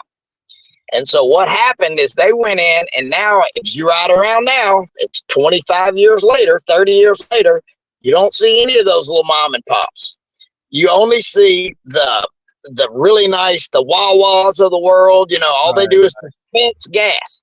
and they're selling a Snickers bar that they can buy for 30 cents for $2.59. Exactly. The money's in coffee, the money's in croissants, the money's in hot dogs, the money's in beer, wine, whatever. Yep. And so what they did is Big Oil bought all of that stuff. Now think about, here's where I'm going with this. At the same time they did that, they also created the Jiffy Lube, the Quick Lube, the Fast Lube. All of those were owned by Big Oil. Yep. So what they did is they squeezed mom and pop and they got rid of them. They bought their property so they didn't have to deal with anything anymore. They built this station, or they went to corporate America, and now corporate America owns all the gas stations, owned 300, 400, 500, 7-Eleven owned at one time 1,500 stations. Wow. And so then they made a deal with them to, okay, we'll provide you with the fuel. Coca-Cola is going to provide you with a Coke, or Pepsi is going to provide you with the Pepsi. And you're now going to be another business. So in order for them to sell oil, they opened up the Quick Lubes. And that's where all the Quick Lubes came from. You got to change your oil. Yeah. Got to change your oil. So what they did is they basically got rid of mom and pop. They got into the convenience items. They let the corporations get in and don't think for a second mom and pop owns 75, Preston stores or whatever. It's Cumberland Farms, it's 7-Eleven, it's Wawa, it's those big guys like that. And those guys, some of those people own 1,500 stores around the country. Yeah. And they may be under 2 or 3 different names. And now what's going on is Burger King's in them, Taco Bell's in them, Pizza Huts are in them. You know what I'm saying? Oh, yeah. You go to a Cumberland Farms in Foley, Alabama, and there's a Burger King in it and a pizza. No, it's a Domino's. We don't have that up here. At least I didn't see that up here. And well, what I'm getting at is this: the Big Oil controlled everything, and the people who and here's where I was going to finish it up with this. Here's where it all finished up. Guess at the time when I was working in there, guess who ran the Department of Environmental Resources Management in Miami, Florida? At the end of her George H.W. Bush's term, this lady ran that program, and that is where all this stuff started in the United States, which was known as the Underground Storage Tank Removal Program. Her name was Carol Browner. Oh, I remember the name. Yeah. Well, as soon as Bill Clinton became the president of the United States, right, Carol Browner became head of the EPA. Yep. I remember that. They sucked her right out of that. Well, think about it. Well, she'd been dealing with all these oil companies or all these programs. Well, Big Oil just basically took over those programs because they had the deeper pockets. The states were trying to make money on not make money. They were trying to clean up the sites by, sapping everybody with a penny half gas tax. Well, when the program started, it ended up spending all the money. And once all the money vanished, they didn't have any money to continue with the cleanup. And Big Oil using the whole guise of, I'm telling you, man, this was a scam, using the whole guise of, hey, we're being discriminated against. They put up the money to do the cleanup. Big pockets are being discriminated against. Yeah, the deep pockets were being discriminated against. But what they did is they basically took over all the programs by buying out mom and pop. And my job was to go in. I tore down like 35, 40 of those service stations. I'd go in with a crew of guys and we'd tear them all down. And within months, the company that I worked for was building a Clark store or was building a new, convenience store. Yeah. Up here, we have Wawa up here. Yeah, that's right. Wawa. Yeah, we have Wawa. They all got gas stations now. Exactly. Yeah. So it's a convenience store. Yeah, and I always heard, because I think they said it was like 22 to 25 cents per gallon is what the gas station owner would get. It was such a low amount that they had to find another way to make money. But now you're saying the corporations took those over, and they were the ones that came up with that idea. All right, think about it. Think you got 3 bays. You got somebody changing oil, somebody fixing a flat, and somebody doing alignment or whatever. There's no money in that. Right. And if you remember going back in the day, there might have been 4 pumps out front or 6 pumps out front. So that guy wasn't really making any money. He was getting by. You know what I'm saying? They weren't getting rich unless he had 5 or 6 stations. So back in the day, these people didn't have 5 or 6 stations. They had 1. Right. So it was like a job to them. That's all it was. It was a job. It wasn't a business. Yeah, everybody knew that. And what they did is they knocked down the station and they put up 25 and 30 pumps. You know, and what happened, or not what happened, but I mean, you think about this. If you've got a corner in a city that's a relatively busy area or a busy thoroughfare, and you've got 1, 2, 3, 1, 2, 3, you got 8 pumps and 3 lanes to go through, you're not really selling a lot of fuel. Right. But now you tear the whole thing down, you put a store in there, you're tripling all your money, your coffee's making money, your beer's making money, your Cokes are making money, but you got 20 lines that people can pull in and fill up their car. Right. And Big Oil is the only one making any money. Yeah, exactly. And that's what happened. They basically took all that over, and in a 25-year period of time, prime example, I went by a place today, it's a Circle K, and they have 35 pumps. Wow. Wow. 35 pumps. I have a story you both might find interesting. When I was a kid, which is a few years ago, I grew up in the Northeast. What's that? That is interesting, but go ahead. Okay. Come on. So you grew up in Canada? Yeah, south of Montreal, town of about 10,000 or so. We grew up a mile and a half outside the town. The road was a dirt road. Every now and then, the city would go around. It would collect the used oil from all of the number of gas stations, because that's what they were. They may have some packs of bubble gum, but that's what they were. They were gas, and almost all the gas stations were also mechanics. And by the way, somebody popped out of the store to come pump your gas for you. I digress. Yeah. Every now and then, the city would go around and they would collect the oil from these stations, the used oil. And as I said, we lived on a dirt road. And then when they had enough, every now and then they had this little tanker truck, kind of like a milk truck almost, with a little irrigator on the back. And they would take the oil and they would come down the dirt road and they would spray oil to keep the dust down. Really? Yeah. I remember. I know a place that was always done. Yep. They did that when I was a kid. They would spray oil. So, they figured after a while that maybe wasn't the best thing to do. The ground, yeah. The other thing that happened up just north of where we lived, there was some organized crime thing where there was these hazardous toxic waste chemicals that were supposed to be properly disposed. And somebody was literally taking them and dumping them into a hole. And all of a sudden, the town up 2 or 3 towns away, they were sampling the water, and they've got these, and I'm talking about serious toxic forever chemicals. And it was spreading out. I don't think it ever got to the town that I grew up in, but that was a whole organized crime thing. But I wanted to tell you about spraying the oil. And the other thing that I remember in those old garages, do you guys remember mechanic pits? Right. You don't see mechanic pits. Oh yeah. You don't see those anymore. You don't see them. They had the They lift. have, but the mechanic pits, they were much cheaper and much easier to maintain. Well, I don't know how easy they were to maintain, because I imagine they pooled oil and fuel and whatever else went down there. But I haven't seen one of those in years. No.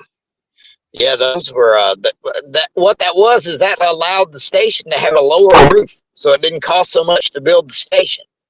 Because and it cost a lot to put one of those lifts in. Those lifts are expensive. Yeah, exactly. The lifts are expensive. The pits are just a hole in the cement. You just have to dig a little deeper and make your foundation a little bit of a hole. Some guy has to go and hang around. Well, you know, what I was getting at earlier was, you know, now we're all about EVs, and the people who are all about the EVs are the Democrats.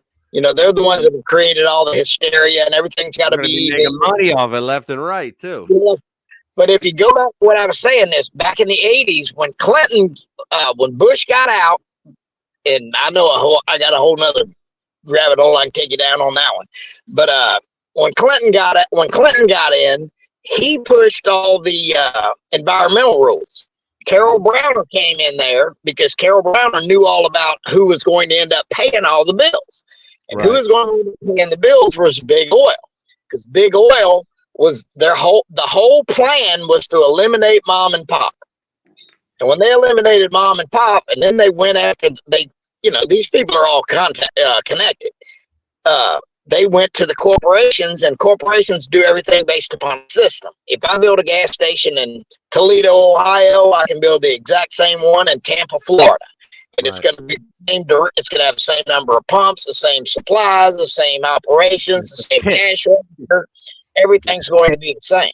But what they did is they all came in and they basically got their friends at around the round table, and they took out mom and pop and they started building these facilities. Yeah, but Sam Walton started that. Was it him, really? Sam Walton, Walmart. Yeah. I know who he is. Their whole model was to go into a town, sell things underpriced, put out the business, the local hardware, local, whatever shop, the local boutique, the local clothes store. And then once they all went out of business, now they had to go get a job at Walmart, and Walmart put their prices up. Now, Sam Walton, he had that business. But let me say this that y'all probably neither of you knew. Do you know who the person was that was on the board that came up with that idea? Well, I thought it was Sam Walton. Nope. The board of who? Walmart's board. Walmart. I don't know. No telling. Hillary Clinton. Well, that's interesting if true. Absolutely. Yeah, of course it's true. I'm not going to lie to you. Yeah, Hillary Clinton was on the board that came up with that idea for Walmart should do their business model that way. Well, but didn't Walmart started doing this before it got big enough to have a board, though? Well, all I know is when Hillary was running, everyone was talking. There were articles galore about it. How she was on the board. Look it up. How she was on the board when they came up with that business model of putting other small businesses, mom and pops inside of town out of business, and that everything had to go to Walmart. That makes sense. As soon as they put everybody else out of business, yes, they raise the prices. Yeah, that's exactly. Well, what they did with the gas stations is they got all their buddies and all their corporate cronies to go in and build all these, with lots of bells and whistles like Walmart, lots of lights, lots of pretty stuff, lots of, everything you're gonna need. You can get a frozen drink, you can get a slice of pizza, you can get a hot dog, you can get your gas, whatever. You can get your Snickers bars, your beers, your Cokes, your crackers, your cookies. You can get all that stuff now where you used to never be able to get it. So that feeds the corporate retail customer, which also feeds BlackRock, the Vanguard, the State Street, the T. Rowe Price, who is Nestle, as all the Nabiscos or all the other companies. So that's spread that out. But what it also did is since Big Oil was paying the bills to take out the states, believe it or not, I tore down a lot of those stations. I tore them down for Mobil. I tore them down for FEMA. I tore them down for Texaco. And it was for the sole purpose. I mean, before we were even done, they had plans written up for a whole new system. I mean, a whole new building. You know what I'm saying? It was going to be a convenience store with X amount of pumps. They're going to sell you, back then they were going to sell you air. You could pull in, you could get air, you could get ice, you can get all the stuff. And now you go to those things, you can swap tanks, You can go get an ice machine that you walk up, put $2 in, it makes its own ice and it dispenses the stuff. So it's all about the money. But what I'm getting at is this: all of this would not be possible without big oil. None of that would have been possible without big oil coming in and taking over all those programs. And Bill Clinton was the one and Carol Browner were the ones who allowed that to happen during that time. And if you follow EV stuff now, that all passed. Hillary didn't talk about EVs. You ever hear Hillary Clinton saying everybody needs an EV? She doesn't say anything about it. Right. She doesn't. She doesn't care. That's a Barack Obama, Nancy Pelosi, right, the progressive. Well, they know better than us. They're trying to save the planet, right? Well, they're smarter than us. Just they're ask smarter them. than us, You. and they know better. They'll tell you. Check it out. Check it out. I'm looking at New York Times. Ready? It was 2007. This was written.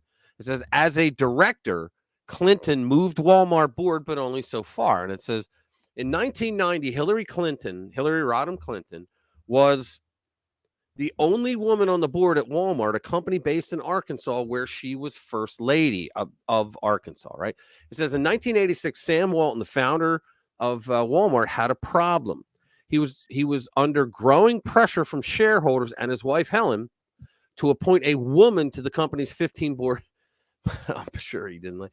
So Mr. Walton, I got to look around my camera here. So Mr. Walton turned to a young lawyer who had just happened to be married to the governor of Arkansas, where Walmart is based, Hillary Rodham Clinton.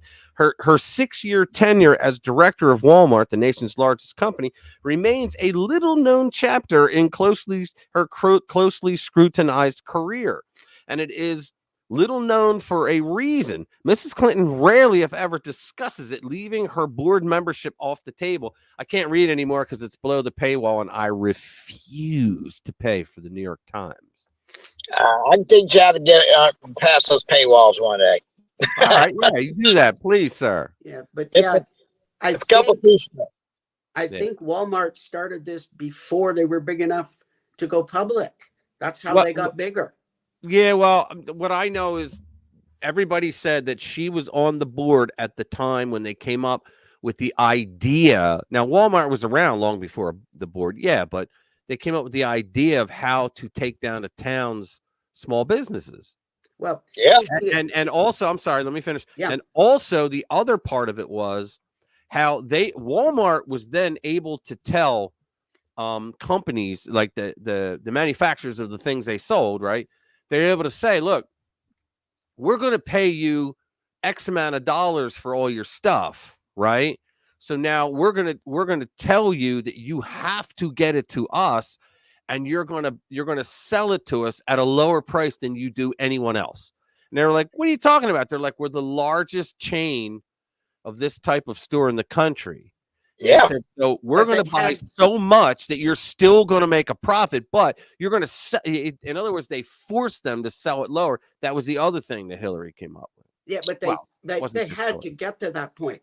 And Sam Walton started with just like one store. And then and my understanding is that that's a good part of the reason of how he got to that point, because he was undercutting everybody. And then soon as the jeweler and the hardware store and the food store went out of business, he just incorporated that. Right. But that's different from what I was just talking about. That's different from saying to these big companies like China, like all the people that manufacture the crap that people buy at Walmart. And I'm not trashing Walmart, but I'm saying, because I shop there too. But I'm saying that they then used that they leveraged their buying power to get even lower prices on things that they couldn't do to other stores, So like Home Depot and Lowe's and all that. Clinton probably made it more predatory. Yeah, well, probably, and I'm not saying Hillary was the one. I'm saying she was on the board at the time when this was done, so she had to vote for it. Yeah, I'll tell you what. Have y'all ever been around Bentonville, Arkansas? No. Walmart. It's nothing but headquarters of companies, and they're all their companies. If you go back 25, 30 years, they were all American made companies, and they have a big headquarters over there, or a big office, or a big distribution center, and all this stuff. Everything there's a massive highway system that's all down there. There's all just pull it up on Google Maps and look at it. It'll blow your mind how many companies that service Walmart are in that area because they all moved to that area. But here's what happened when they got those people, like you were saying, they said, you got to sell it to us for this. You got to do this. You got to do this. You browbeat them to death. When they got the prices as low as they possibly could get from the people in the U.S. that were manufacturing, then they went to China to get the prices even lower. Yep. That's why I said where we buy our crap from China. That's what's in Walmart stores. Yeah, it's crazy. One of the places I just came back from was Walmart, and I went through the clearance aisle, and they had one of those Stanley, things you can jump your car off with, and you don't have to hook up to a battery. You don't have somebody to come jump your car off with jumper cables, and they had a battery thing up there. It was $29 on clearance, and the normal price was $99. Wow. And you know why that is? Do you know why that is, Colton? That's probably all it's worth. Well, no, it's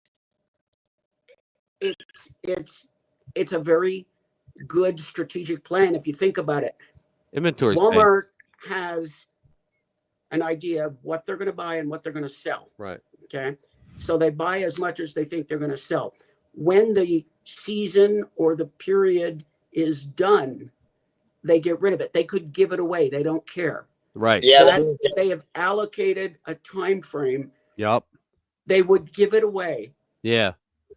It's because inventory space is very serious. Something else coming in. Yes, inventory space. You only have there's a finite amount of space you can have in the store. You're right. They don't care what they make on one item. They bought this. They bought these. They bought this quantity, and the accountant said, "Okay, we've got this quantity of whatever it is. We need to make this much." Right. Once they've made this much, they would give it away because now they got to clear out for the next quantity. Yeah. And it's actually it is counterintuitive, but it's actually brilliant. Oh yeah, it is brilliant. But see, the other thing they used to have is this is before they had all the self-service checkouts, right? They would have like 8 registers, and you'd have an employee at each register. Now, if they were in a time period where there weren't that many people in the store, they would tell like half of those cashiers go out and do this. And what they would go out and do is they would straighten up aisles, because people throw shit anywhere they would straighten up those aisles. They'd clean, literally, right? But they also had a contest, and and I noticed from people that work there, they had a contest where if it was the season, that's what triggered that when you said the season.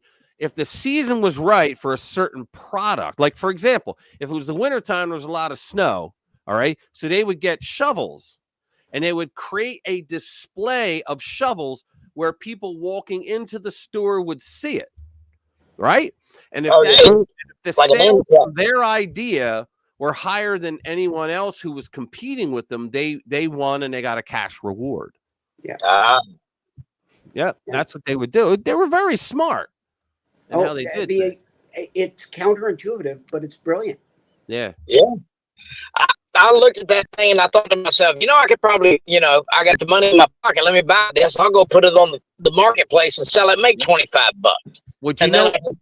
I just kind of thought to myself, I don't need that. I got one at home. If I didn't sell it, I don't need another one.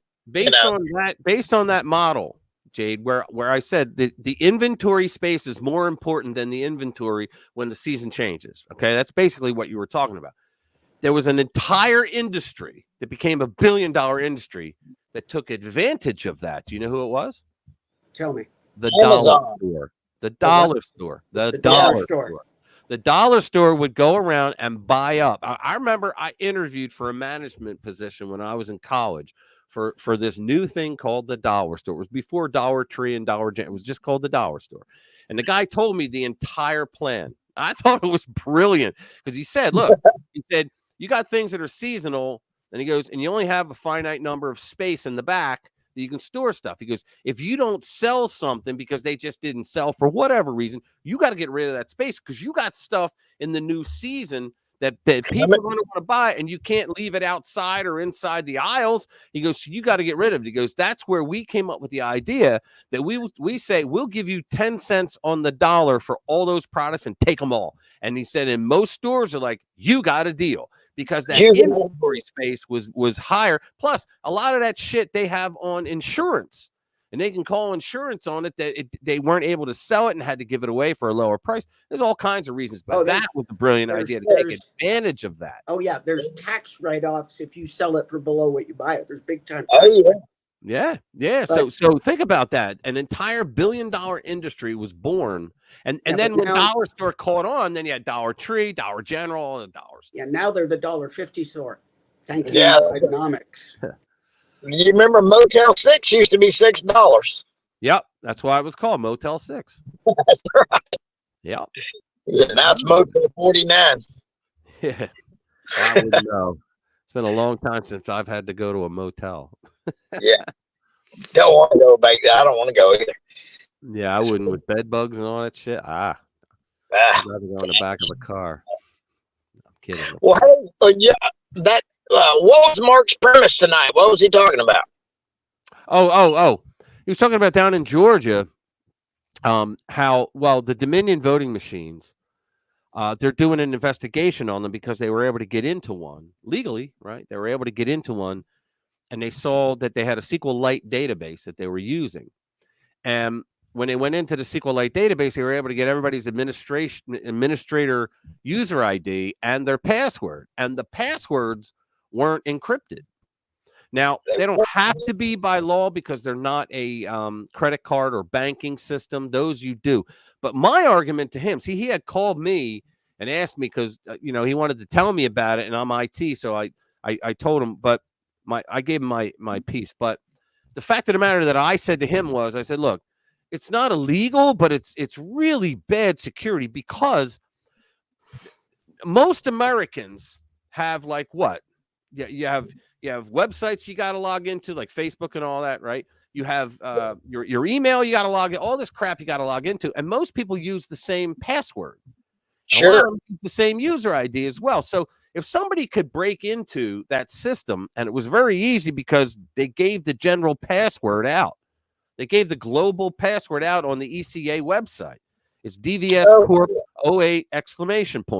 Stands for Dominion Voting Systems Corporate in 2008 and an exclamation point. That is the global password, and I can't get in trouble for saying it because they've told everybody. But what you can do is you can get on there and you can see all this. So what's to stop someone from being able to go on a Dominion system and seeing their username and password, knowing that they're in, say, Arkansas or Philadelphia, right? And then go on to Facebook and look for that user ID, or just Google it and you got all the sites that come up, right? And you can rank them, like you can get into their Amazon account if they're using the same user ID and password, and you start buying shit and sending it to a different address, right? I mean, you could do all that. Yeah, the person probably has their credit card or their bank listed as a payment form, right? So think about that. Just that is really bad security that they do. But there's a lot of other stuff they found in there. They found how they weren't supposed to be able to hit the internet. Well, they could hit the internet. How they weren't supposed to be able. They said, "Oh, they can't change votes." Yes, they can. Mike Lindell was 100% right when he did his movie on that. What's the difference between a conspiracy theory and the truth? Go ahead. About 8 months. Yeah, it's true. Yeah. Well, the other big joke is we need some new conspiracy theories because all the old ones have been proven true. Yeah, that's right. Yeah, it's a mess. It's kind of funny. Remember, everybody was saying that the Italians were, or the boats and everything were getting connected to Italy. There was somebody in Italy that was monitoring China, Romania, Italy, UK. Yeah. And then all the data was going through Italy. Well, what's that? Not all of it. Most of the data came from China and came directly from China, according to Lindell's movie. Oh yeah, exactly. But what's kind of crazy is I have a friend of mine that he exports electronics, and he sells like integrated circuits and real like tape and reel parts and stuff, and like ROM and all that kind of stuff. Anything that you build electronics with. Right now, because COVID kind of slowed everything down, everything's all jacked up and everything. And I was talking to him one day. He lives down in South Florida. I was talking to him online one time, and he was telling me, he goes, people don't really pay attention to this. He said, but he said, because they don't know. He said, but the satellite company in Italy, he goes, it's super, super powerful. And I said, and for some reason the name escapes me, but he said, if you remember when COVID hit, he goes, all the planes in China flew to northern Italy. And I said, well, what does that mean? I didn't know what the hell he was going with it. I said, what are you talking about? And he said, well, the Italians control Leonardo. That's the name of it, Leonardo. The Italians control Leonardo. He goes, well, the Farneses, the Orsinis, and all those people, they control the Catholic Church. And the Catholic Church controls all the banking. Well, the Rothschilds took over the banking in the Catholic Church. And he said, and what's really bizarre is supposedly all of the monitoring of our elections was done through Leonardo. And he said, and I said, well, do you know this for a fact or whatever? And he goes, think about it, man. Think about it. If the Chinese sent their green planes, remember the green planes that fly around China and they never leave the country? Right. That's right. They went to Italy. And I said, what do you mean? He goes, they sent the planes to Italy. And he goes, they sent the Chinese to Italy. They sent the virus to Italy. And they picked up some Italians and they flew their ass back to China. And he said, but Italy had the worst case of COVID on the planet. He said, I said, so what are you getting at? He goes, no, we're trying to take them down. I said, what are you talking about? He goes, that's what the hell they were doing. He goes, that was a war, man. That wasn't a war. He goes, that was a war. He said, COVID went all around the world. The Chinese sent all those people into Italy. He said, to try to take down. He goes, because who in the hell is monitoring, the Chinese? I said, I was like, shit, I don't know who's monitoring the Chinese. He goes, Italians, apparently. The satellite companies are monitoring the Chinese. He goes, think about it. He goes, where did all the shit go down when Benghazi, when all the weapons were getting run? Where were the weapons getting run from? And I started thinking about it. I said, shit, out. It goes, it was Italy. Everything goes through Italy. Yeah. And he said, if you think about it, he goes, the COVID, he goes, it was a war. He goes, but it was a silent war. It was a virus war. And he said, and he goes, and if who was he goes, and it's called biological warfare, and it's illegal. Yeah, that was a bio warfare. Yeah, COVID was bio warfare. I'm convinced. Well, his thing was this. He goes, what happened to Trump? He said they used COVID to take down Trump. Yep. And he goes, and the Chinese used COVID to try to take down the Italians. He goes, that's exactly what they did. He goes, and all the weapons and everything during Benghazi, he goes, Obama and Hillary and all that other shit were running through Syria and all that other nonsense. He goes, it was all going through Italy. And he goes, and all that shit took place about the same time. And he goes, and the next thing you know, we couldn't get any chips. We couldn't get anything. He said, we couldn't ship anything. We couldn't buy anything. We couldn't sell anything. He said, we were getting all these things from the federal government coming in saying that you can't sell this type of chip to this country. You can't sell this kind of chip to this country. He said, what they were doing is they were shutting down all the electronics. Yep. And he said, and they basically shut it all down. And he said, but it was a war between, he goes, it wasn't bullets and rockets and all this other stuff. It was, let's make everybody sick and slow down their economy. Let's hurt them until we can get on our feet and get back ahead. I remember in Lindell's movie, he had hired like some top forensics people, computer forensics people. And if you watched it, at the end of the movie, he showed the map of the United States and the rest of the world, but it was a flat map. And for each ping hit that came in during the election, it looked like a bomb that was coming in, like a missile, And he started showing it, and they were just so people could get used to it. It was slow, right? And this wasn't Lindell doing this. This was the forensics people, right?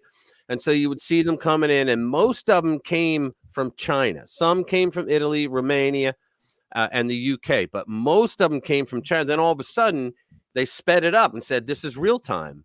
And dude, there were thousands, and he would stop and he'd say, "This one right here, if you notice," and because he had on a sideboard, he said they just changed 500 votes from Trump to Biden. And then he would do it again. He go, "Stop," and he go, "You see right here, they just deleted 1,000 votes for Trump."